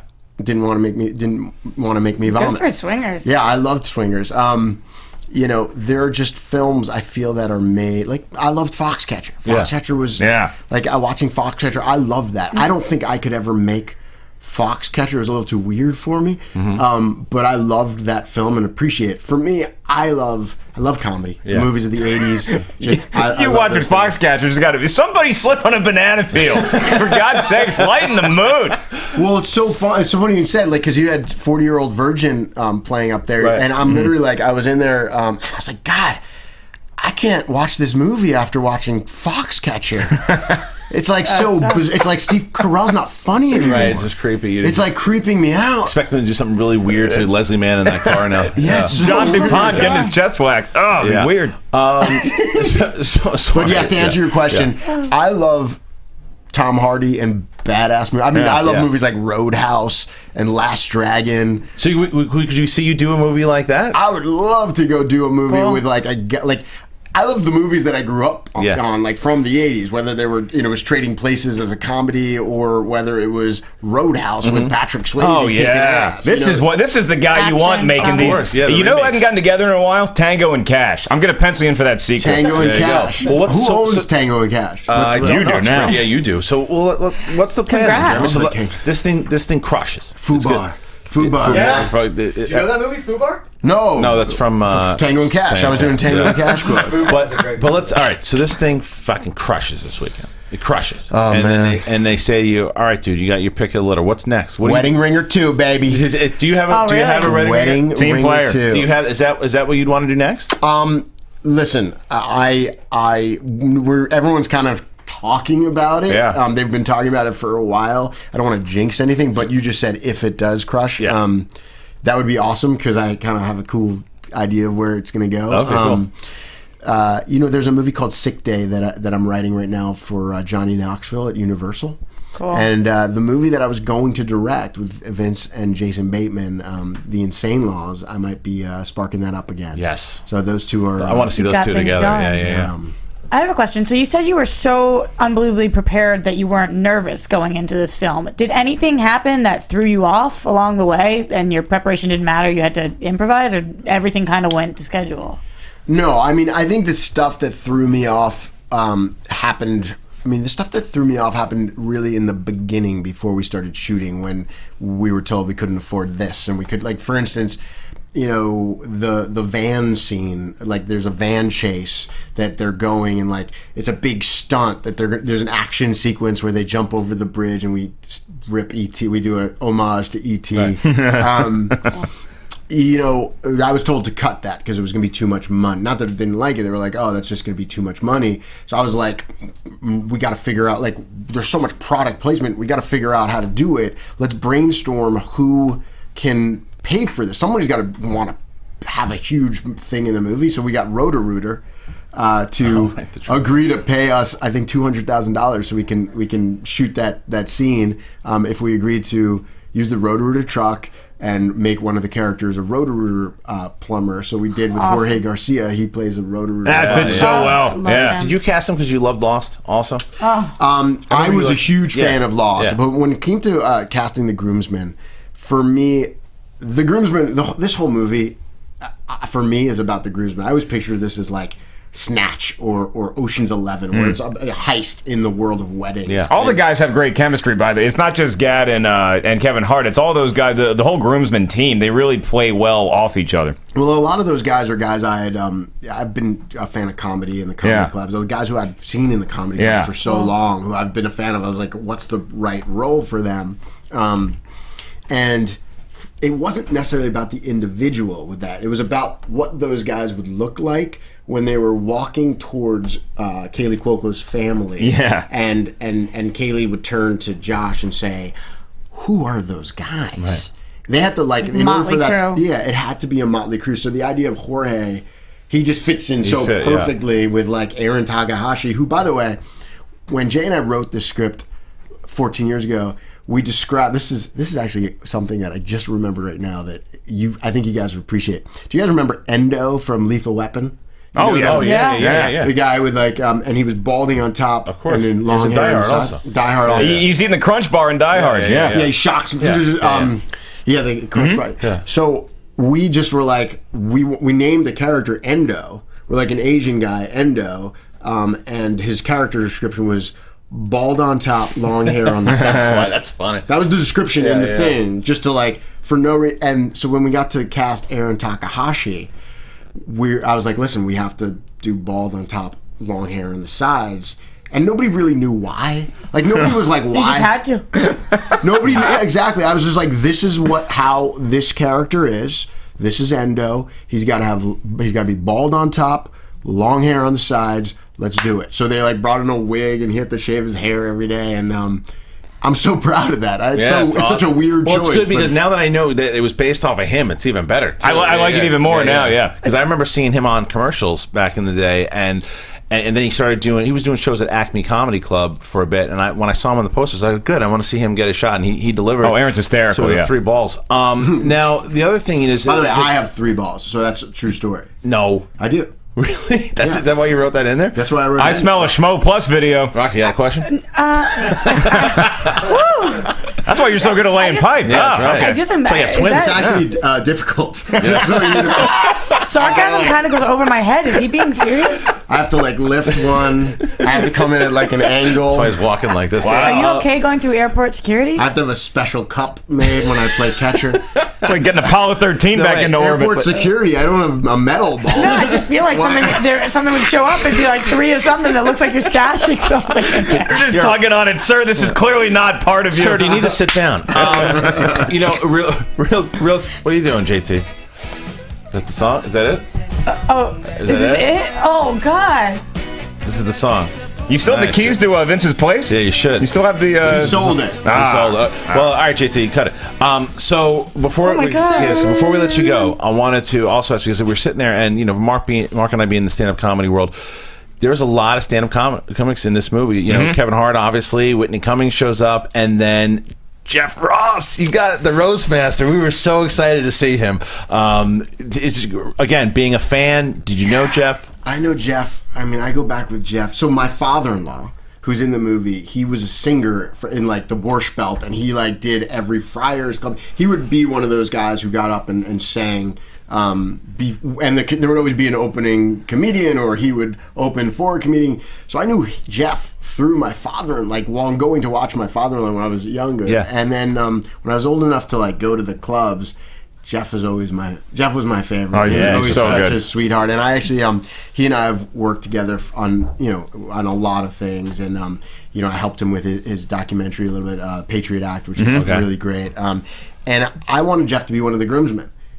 And when he came in and read, and I was like, I just wanted Jeff. I was like, I need Jeff in the movie, but he didn't quite fit into that picture that I needed with the other guys. With the long hair. And I called him up and I said, Jeff, I have to get you in this movie, and I don't want you to be offended by this, but would you be interested in playing the role Hal Lane? Which, by the way, is my father-in-law's name is Hal, and he's worked for Hank Lane wedding bands for 50 years. Yeah. But I called him, and he was like, not only was he excited to be in the movie, his grandfather was a wedding singer. Wow. And he was so honored, and like he said, he wanted to do this to honor his grandfather, and he took singing lessons, and he really gave it his all. And every single time I see Jeff come on screen, every time I'm in any audience and Jeff comes on screen, gets a huge laugh. Just that ripple effect that you can feel where everybody's like, oh, I'm happy to see this guy. Well, just understand that he's a funny dude, so it was absolutely great to see him. And we want you guys to go check out The Wedding Ringer. Like Jeremy said, it comes out in selected theaters early tonight, but then it should hit midnight, and then it'll be open for Friday. Go check it, support The Wedding Ringer, and tweet hashtag Wedding Ringer after you see it. And tell them how funny it is, and then hashtag Wedding Ringer. Yeah, at Mr. Garelick. Make sure you check that. MR Garelick, MRGARELICK. We finally got you on the show, dude. This is so exciting. Should we come back on Tuesday, see how it did? Yeah, as like a post game interview. Let me know. Yeah, we should. Well, you should. Will you have beer on Tuesday? I was gonna say we'll have beer for you. Well, now you got to answer my emails, so we'll do that. Really? Called out.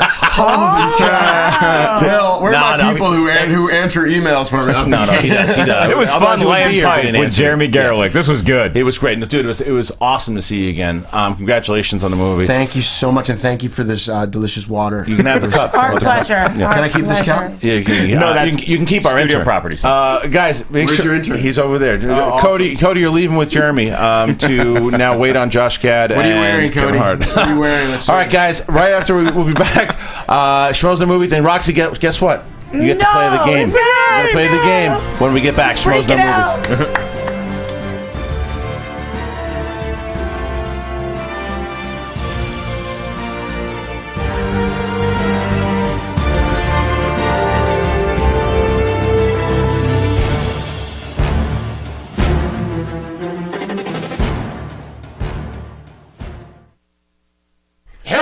DC Universe! We are DC Movie News. I'm Adam Gertler. I'm Roxy Stryer. I'm Johnny LaQuasto. We are your weekly source for all news and rumors related to Warner Brothers' upcoming slate of DC movies. There's a lot of them coming.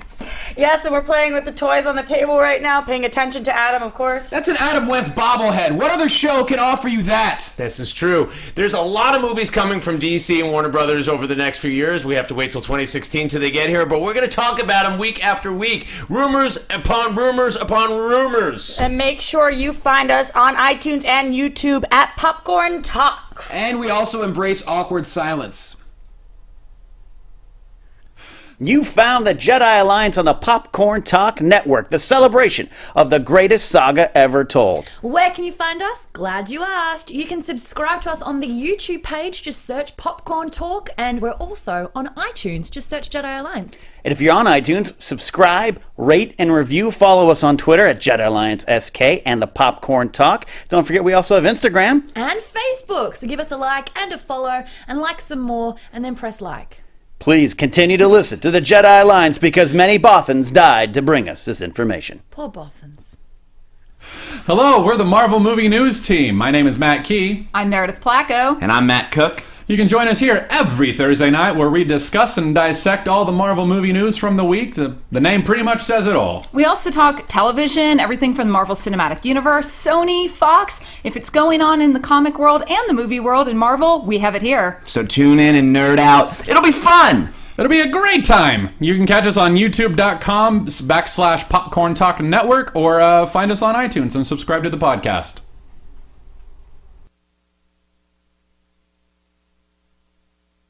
And one of the things that happened, it was with a former intern that we had, goes by the name, formerly the artist known as Shoesy Pants, and now is known- where's that kid? Well, we're going to talk about him. He didn't get stabbed or anything, did he? I almost stabbed him at the draft, and I'll tell you why a little later. But Why can't we have one Star Wars fantasy draft without drama breaking out? But Why this can't we just sit down, have girls clearly not be interested in us, and pick fantasy people to be in the new movie? Every Star Wars fantasy draft we have turns into the Red Wedding. This is something I have to talk about. Our old intern, Shoesy Pants. Going into this? Yeah, right All into it. all Right right, into it. let's Okay. do it. This fucking guy. God rest his soul. Yeah, I called him when we did the first draft. I called up Riley and I said, Riley, can you get a couple poster boards, and so we can write all the names in the team so everybody has them. So Riley, what does he do? He goes out to Staples, buys 35-cent things. You throw up on the wall, and it's done. Shoesy Pants shows up with these things that you could knock out wrestlers with.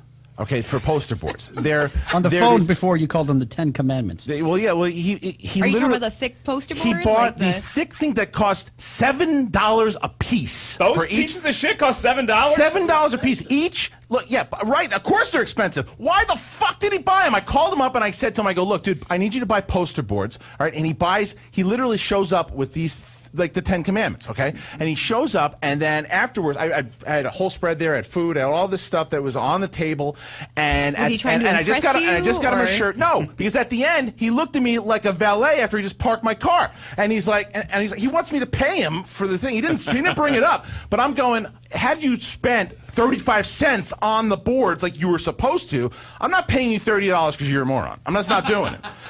Time Lord, is Shoesy Pants a moron? In your case, yes. Thank you. Okay, good.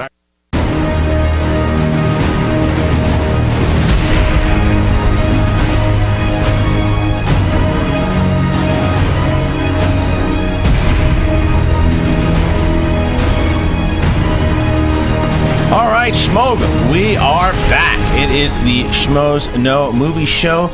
Really cool to have Jeremy Gerlich back on, first time on the show, finally getting him on the show. Wedding Ringer comes out this weekend. And joining the table, you want to get him to 10,000 subscribers by his birthday, which is at the end of the month. January Go to the 29th. Casual Mafia on YouTube. If you don't check out Between the Sheets, you are silly, because it's one of those shows that it's a talk show on YouTube. We've been on it. Our friends Jeremy Johns, Chris Stuckman, Allison Hayslip, Bonnie Somerville, everyone has been on this show, and you should watch it. It's a good show. Just subscribe to the Casual Mafia channel on YouTube. We're going to get Josh to 10,000 subscribers by his birthday. Greatest birthday present ever. The hope is still alive. What's not is the hope for my fantasy football season. Your season-long fantasy football league may be over, and God knows mine has been for a while. But there's still plenty of excitement every week at DraftKings.com. DraftKings is America's favorite one-week fantasy sports site where you can win enormous cash prizes every time you play. And I have a true anecdote for you guys. What is that? So Dave from Roxy's neck of the woods, Boston. Woo! Oh, it's wicked cold up there. He won $1 million, $1 million clams in one day. Just playing fantasy football at DraftKings. So did Matt from Florida and Ray from New Jersey. In fact, DraftKings has crowned a new millionaire nearly every week this season. The football action even continues throughout the playoffs at DraftKings.com. You got the championship games coming out this weekend. And be sure to check out their exciting money-making contests and other sports too, like hockey and college and pro basketball. You've been hearing about big winners at DraftKings all year. Now it's your turn to win huge cash. Head to DraftKings.com right now and use their promo code SHMO to play for free in the $100,000 fantasy football contest this weekend. DraftKings.com. Bigger events, bigger winnings, bigger millionaires. Enter SHMO for free entry now at DraftKings.com. What's that website, Christian? DraftKings. Josh, that was better. DraftKings.com. You guys are amazing. Thanks for There you go. joining the show. DraftKings.com. DraftKings.com, guys. Check it out. Make sure you do that. And by the way, I wanted to say one thing that's going on. I want Jig Yoda. I want Jig Yoda to call into the show. Go Jig Yoda 424-253-0524. Oh, yeah, New York is fired up. Some comments, and some people like to say things on the chat board, so I invite them. Go ahead and call in, Jig Yoda. Guys, call on in 424-253-0504. Let's have a chat. He Jig never Yoda. does this with Said beer. so many great things in the chat room. I want to talk to you, Jig Yoda. Being a call troll on in, is buddy. not cool. If he had some Bud Light, he'd be pacified, but no. I want to see passive. Jig. I want to see if Jig Yoda, the same way he says Karloff, things. Florida State Come on in, ring buddy. fighters. Come This on in. is boxing ring Come on. right now. I'll tell you what was really fun to get in the boxing ring for a couple rounds with Jeremy Garlick. I mean, that dude, that was such a cool, inspiring It was unbelievable. story. You used to have so much cooler friends than you do now. What happened to you? The IRS is breathing down my neck like it's some kind of personal vendetta against Bobby Finstock. What's that? It's Bobby Finstock. No. It's Bobby Finstock. No. I'm so nervous about Bobby it all. Finstock. No. There he is. Look at this. Look at it. Look, what is that, a rhinestone shirt? What is going on? Oh, he's got an entourage. No shirt at He's got all. an entourage. What is happening? Finstock. No. Finstock. Wow. What is that shirt? He has a bevy of babes What with is him. happening? Bobby What is Finstock. happening? Wow. Finstock. Ladies. Whoa, look at this. Wow. You don't deserve them. Wow. I mean, that's an entrance. That's one of your best entrances so far. Well, let's give him some time. Oh God, it's like a juicy zip up. All right. Oh. JT, it'd be wonderful if you. All right, go ahead. Can we get to that? Go ahead, Finstock. Do you guys think? Put the microphone to. Do you guys think that Wes Anderson's like one bad movie away from being a sexual offender? No, but what I would like to say, Finstock, There was no hickory dickory dock in there at all. No, you're not. No, now, Finstock, what is going on? You have a bevy of women here. Now, let's. Oh, these girls? Yeah, can we hear Finstock? On the, I can hear him. Okay, you can hear him. Okay. Yeah, Well, he's. I was interning at a gynecological office over in Compton, and these girls came in for the group rate, Yeah. and I was working. I didn't know you could do that. Yeah. Oh, It's, okay. but I was 4 for 1. I was prepping Okay. with no shirt, clearly, and they told me that after they were huddling in the parking lot after I was like lurking, watching them, see what kind of cars they're driving, and seeing what license plate numbers they Right, have. of And, course. As a gentleman would. They were asking me if I wanted to be in this show that they were doing, and I was like, yeah, I could do something like that. All right. So what really happened? It was close. It was close. All right. So to let Schmoville know, so they don't know what the hell's going on. You were actually in a short film. It's a web series. It's a web series. Okay, so you're in a web series. Let's. This is Nicola. And so who's the creator of the web series? Do we? She and I are the creators with And another she is who? gal. Well, the first question is, what's the web series? And the second of all, how the hell did you get yourself involved with Finstock? And third of all, are you guys all STD free? After being with Finstock. We are Not after sitting on this couch. This ends it all. All right, well, tell us about this short film with. It's a web series. No, you haven't. It's a That's- web series, yes, called Sunday Brunch. Sunday Brunch. Yes. Where you can find that on YouTube. It's on SundayBrunchTheSeries.com. Okay, SundayBrunchTheSeries.com. Exactly. Okay, and Finstock is actually in the series as He's well. actually in it, yeah. Does he take his mask off, or is he wearing the mask, or is it off? Sadly, yes. He is, It's but on. He has no shirt on and a very translucent white. I noticed a recently waxed in chest the there too. Yeah, Bob. can you tell us? Can you Finstock. tell us what does Finstock do in the series? Can we? He plays the best yoga master ever. The best yoga In master. Los Angeles. Wow, so he plays at Yoga Master. I'd buy I gotta say, he works out outside of my apartment a Yeah. lot, and he's looking pretty good. Whoa, look at you! Trying to see him. Pretty See, good. You gotta see him in the show. I'm just saying. See, this is the No case. shirt. He walks in with before. If he would have walked in by himself, she wouldn't have given a shit. But he throws out 3 girls, and now I'm look getting a at little her. She's all on it, right? She's all on it. It's okay. We can fight later. All right, how's Finstock? Amazing white, translucent spandex pants. Really? With, So with no underwear, of course. with no underwear. So how We get full bulge. Full bulge. How was working with Finstock? Because some people, Finstock's got a little bit of okay. How was working with Finstock? This one got balls in her face. Oh, I got balls in my face. Wait, what? Was this on? Was this This was off camera. This was off camera. Yeah, okay. absolutely. Yeah. Well, there's a lot of outtakes that are going on because somebody, Sarah, who's the director over here, came up to me and goes, "I want you to be a little more ballsy." Oh, thanks, guys. George, Nice. I just want to know apparently I wasn't being creepy enough, so then I started really going creepy. who's the actor that lost the role to you. Like, there's probably like a professionally trained yoga instructor that's like, I don't know how I didn't book this part. He did book the part. Finstock just got a hold of him and threw him in his trunk. Another weird phenomenon happened when we were filming the part. An earthquake happened. Wow. Yes. Yeah. And it wasn't It was just a me. really big one. Was it an earthquake? Yeah. Wow. Yeah. It was actually the big one of. And did you guys all 14. blame Finstock like he did something? But I keep waiting for the punchline. But there was an actual earthquake. No, it was an actual earthquake. Oh. Yeah, I was thinking like because his butt. Did Right, 'cause his like, balls whatever. went out. Yeah, his Yeah. balls went Jeremy out. Gerlich's third ball fell down. Look at Finstock's hand. I mean, I It's the know. Ern McCracken hand. It's the Ern McCracken hand. he's like, yeah, you're really enjoying yourself, aren't you? You should be. You know what? I think that's what caused the earthquake. It was the collective hearts of every other woman in Southern California breaking at the same time because they thought Finstock was a taken man. Now, Finstock, are you upset that Tiffany's not here to see this?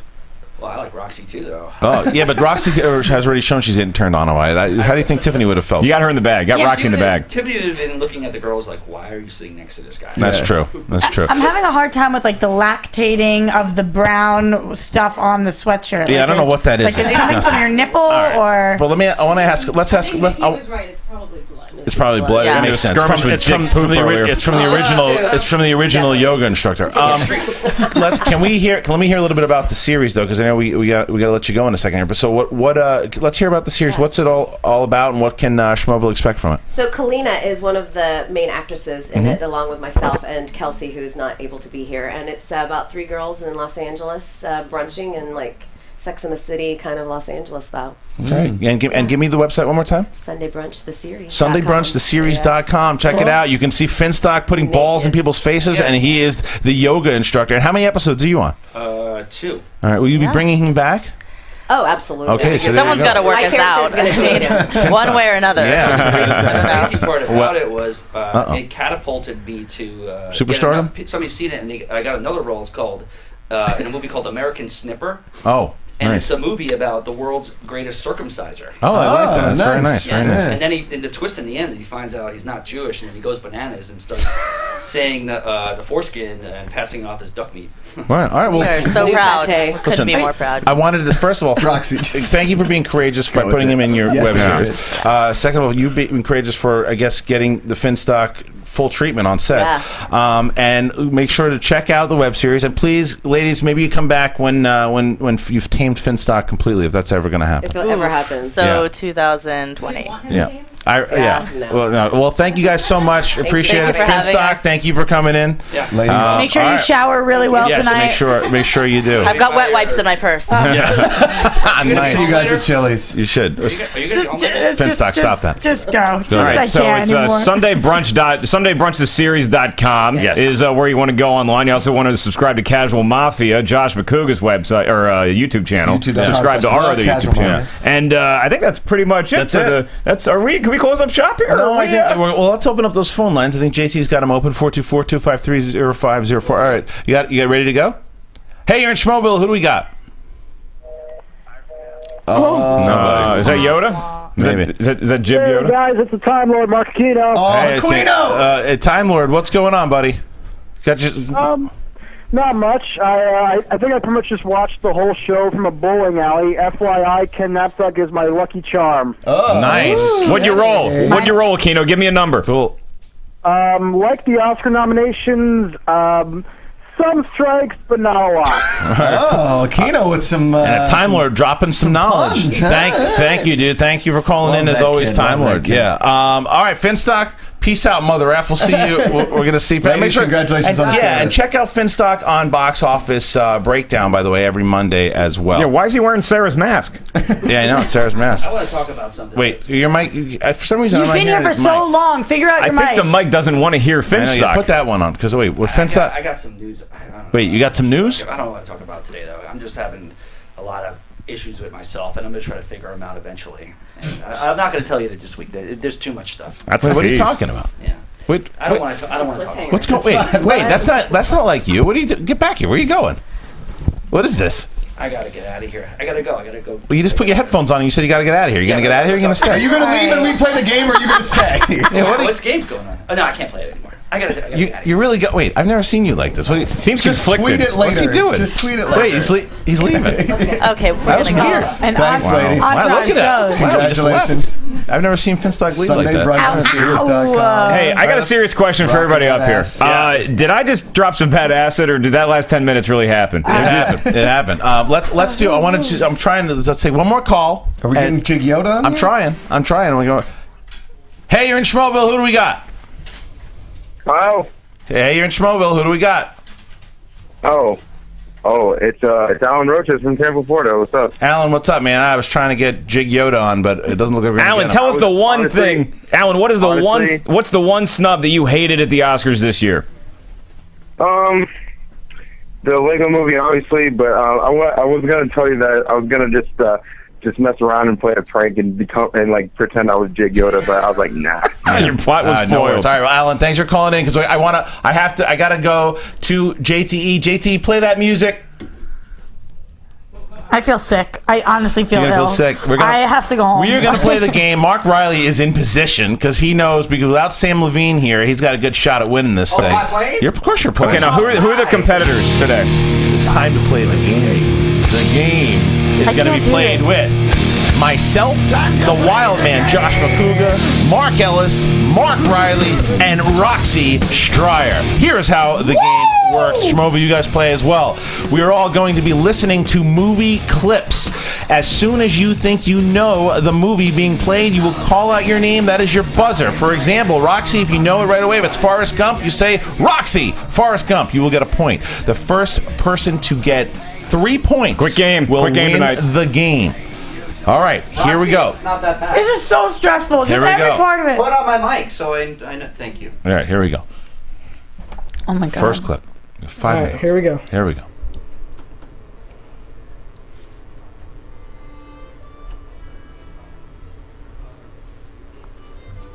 Just wondering. Yeah, like I told you, we haven't had any vehicles go missing. Okay. Makuga. Are you sure? Fargo. Nice. Nicely okay, Makuga done. on the Got that board. accent. Makuga on the board. All right. I don't think I'm going to get on the board. All right. Well, don't worry about it. Don't have confidence. All right, here we go. Here we go. Confident. Remember what Jeremy said? Confidence. Oh, yeah. It was me! Marcia. That was- Who got JT? Who do you say got I it? think Christian got it. Oh, that's he called it. He called it. Liar, liar. That's crap. That is absolute crap. Hey, that is absolute I crap. said JT. Who got it? Yeah, you went to JT. Yeah, He's the one sitting there. It's fine. Yeah. It's fine. Okay, ready? Can't even pronounce your name. Here we go. Here we go, Harmoff. Harmoff. What did you say? Felicitate this. I need something girly. Oh, we just stepped out to get some air. What's that? Holy shit. That's not. What is that? Oh, no, that's dog's blood. Come here. What? Makuga? Time to kill?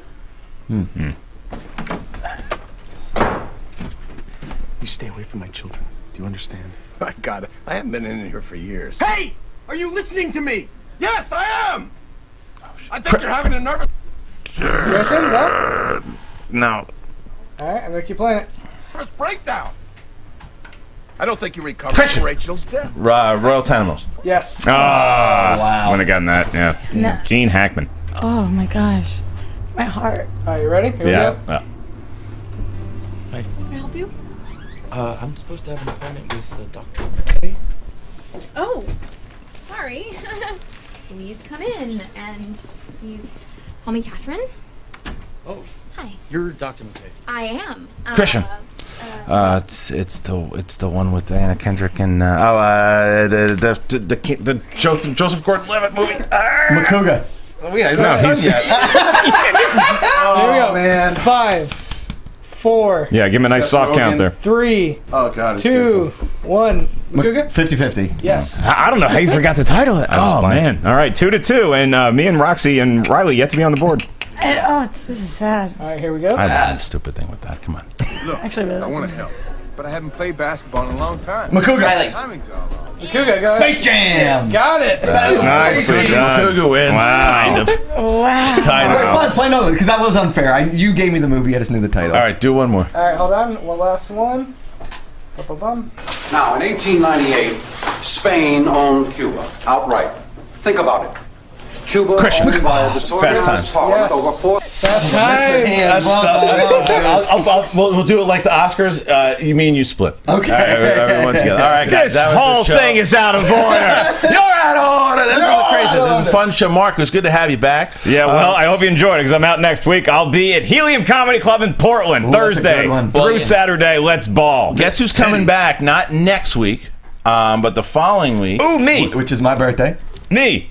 No, I'm going to be back. No. Katie Sackhoff comes back. Whoa. And, I'll be in town for that not one. next week. The 29th, she'll be back. So look forward to that, my friends. And make sure you follow Josh Makuga. Go to The Casual Mafia on YouTube. Subscribe. Get this character to 10,000 by his birthday at the end of the month. Roxy Stryer at Roxy Stryer. And watch DC Movie News on the Schmoes Know Network, as well as myself, Mark Ellis, on Schmoes Know. SchmoesKnow.com for all your movie news, clues, and whatever Ken Knapsack says. Ken Knapsack Files on the Schmoes Know Movies podcast channel. Bobby Finstock, the whole damn crew. Go to Schmoville on Facebook and join that damn group because they deserve the support with the fans that we have. See you next month, New York. Peace out, Mother Fs.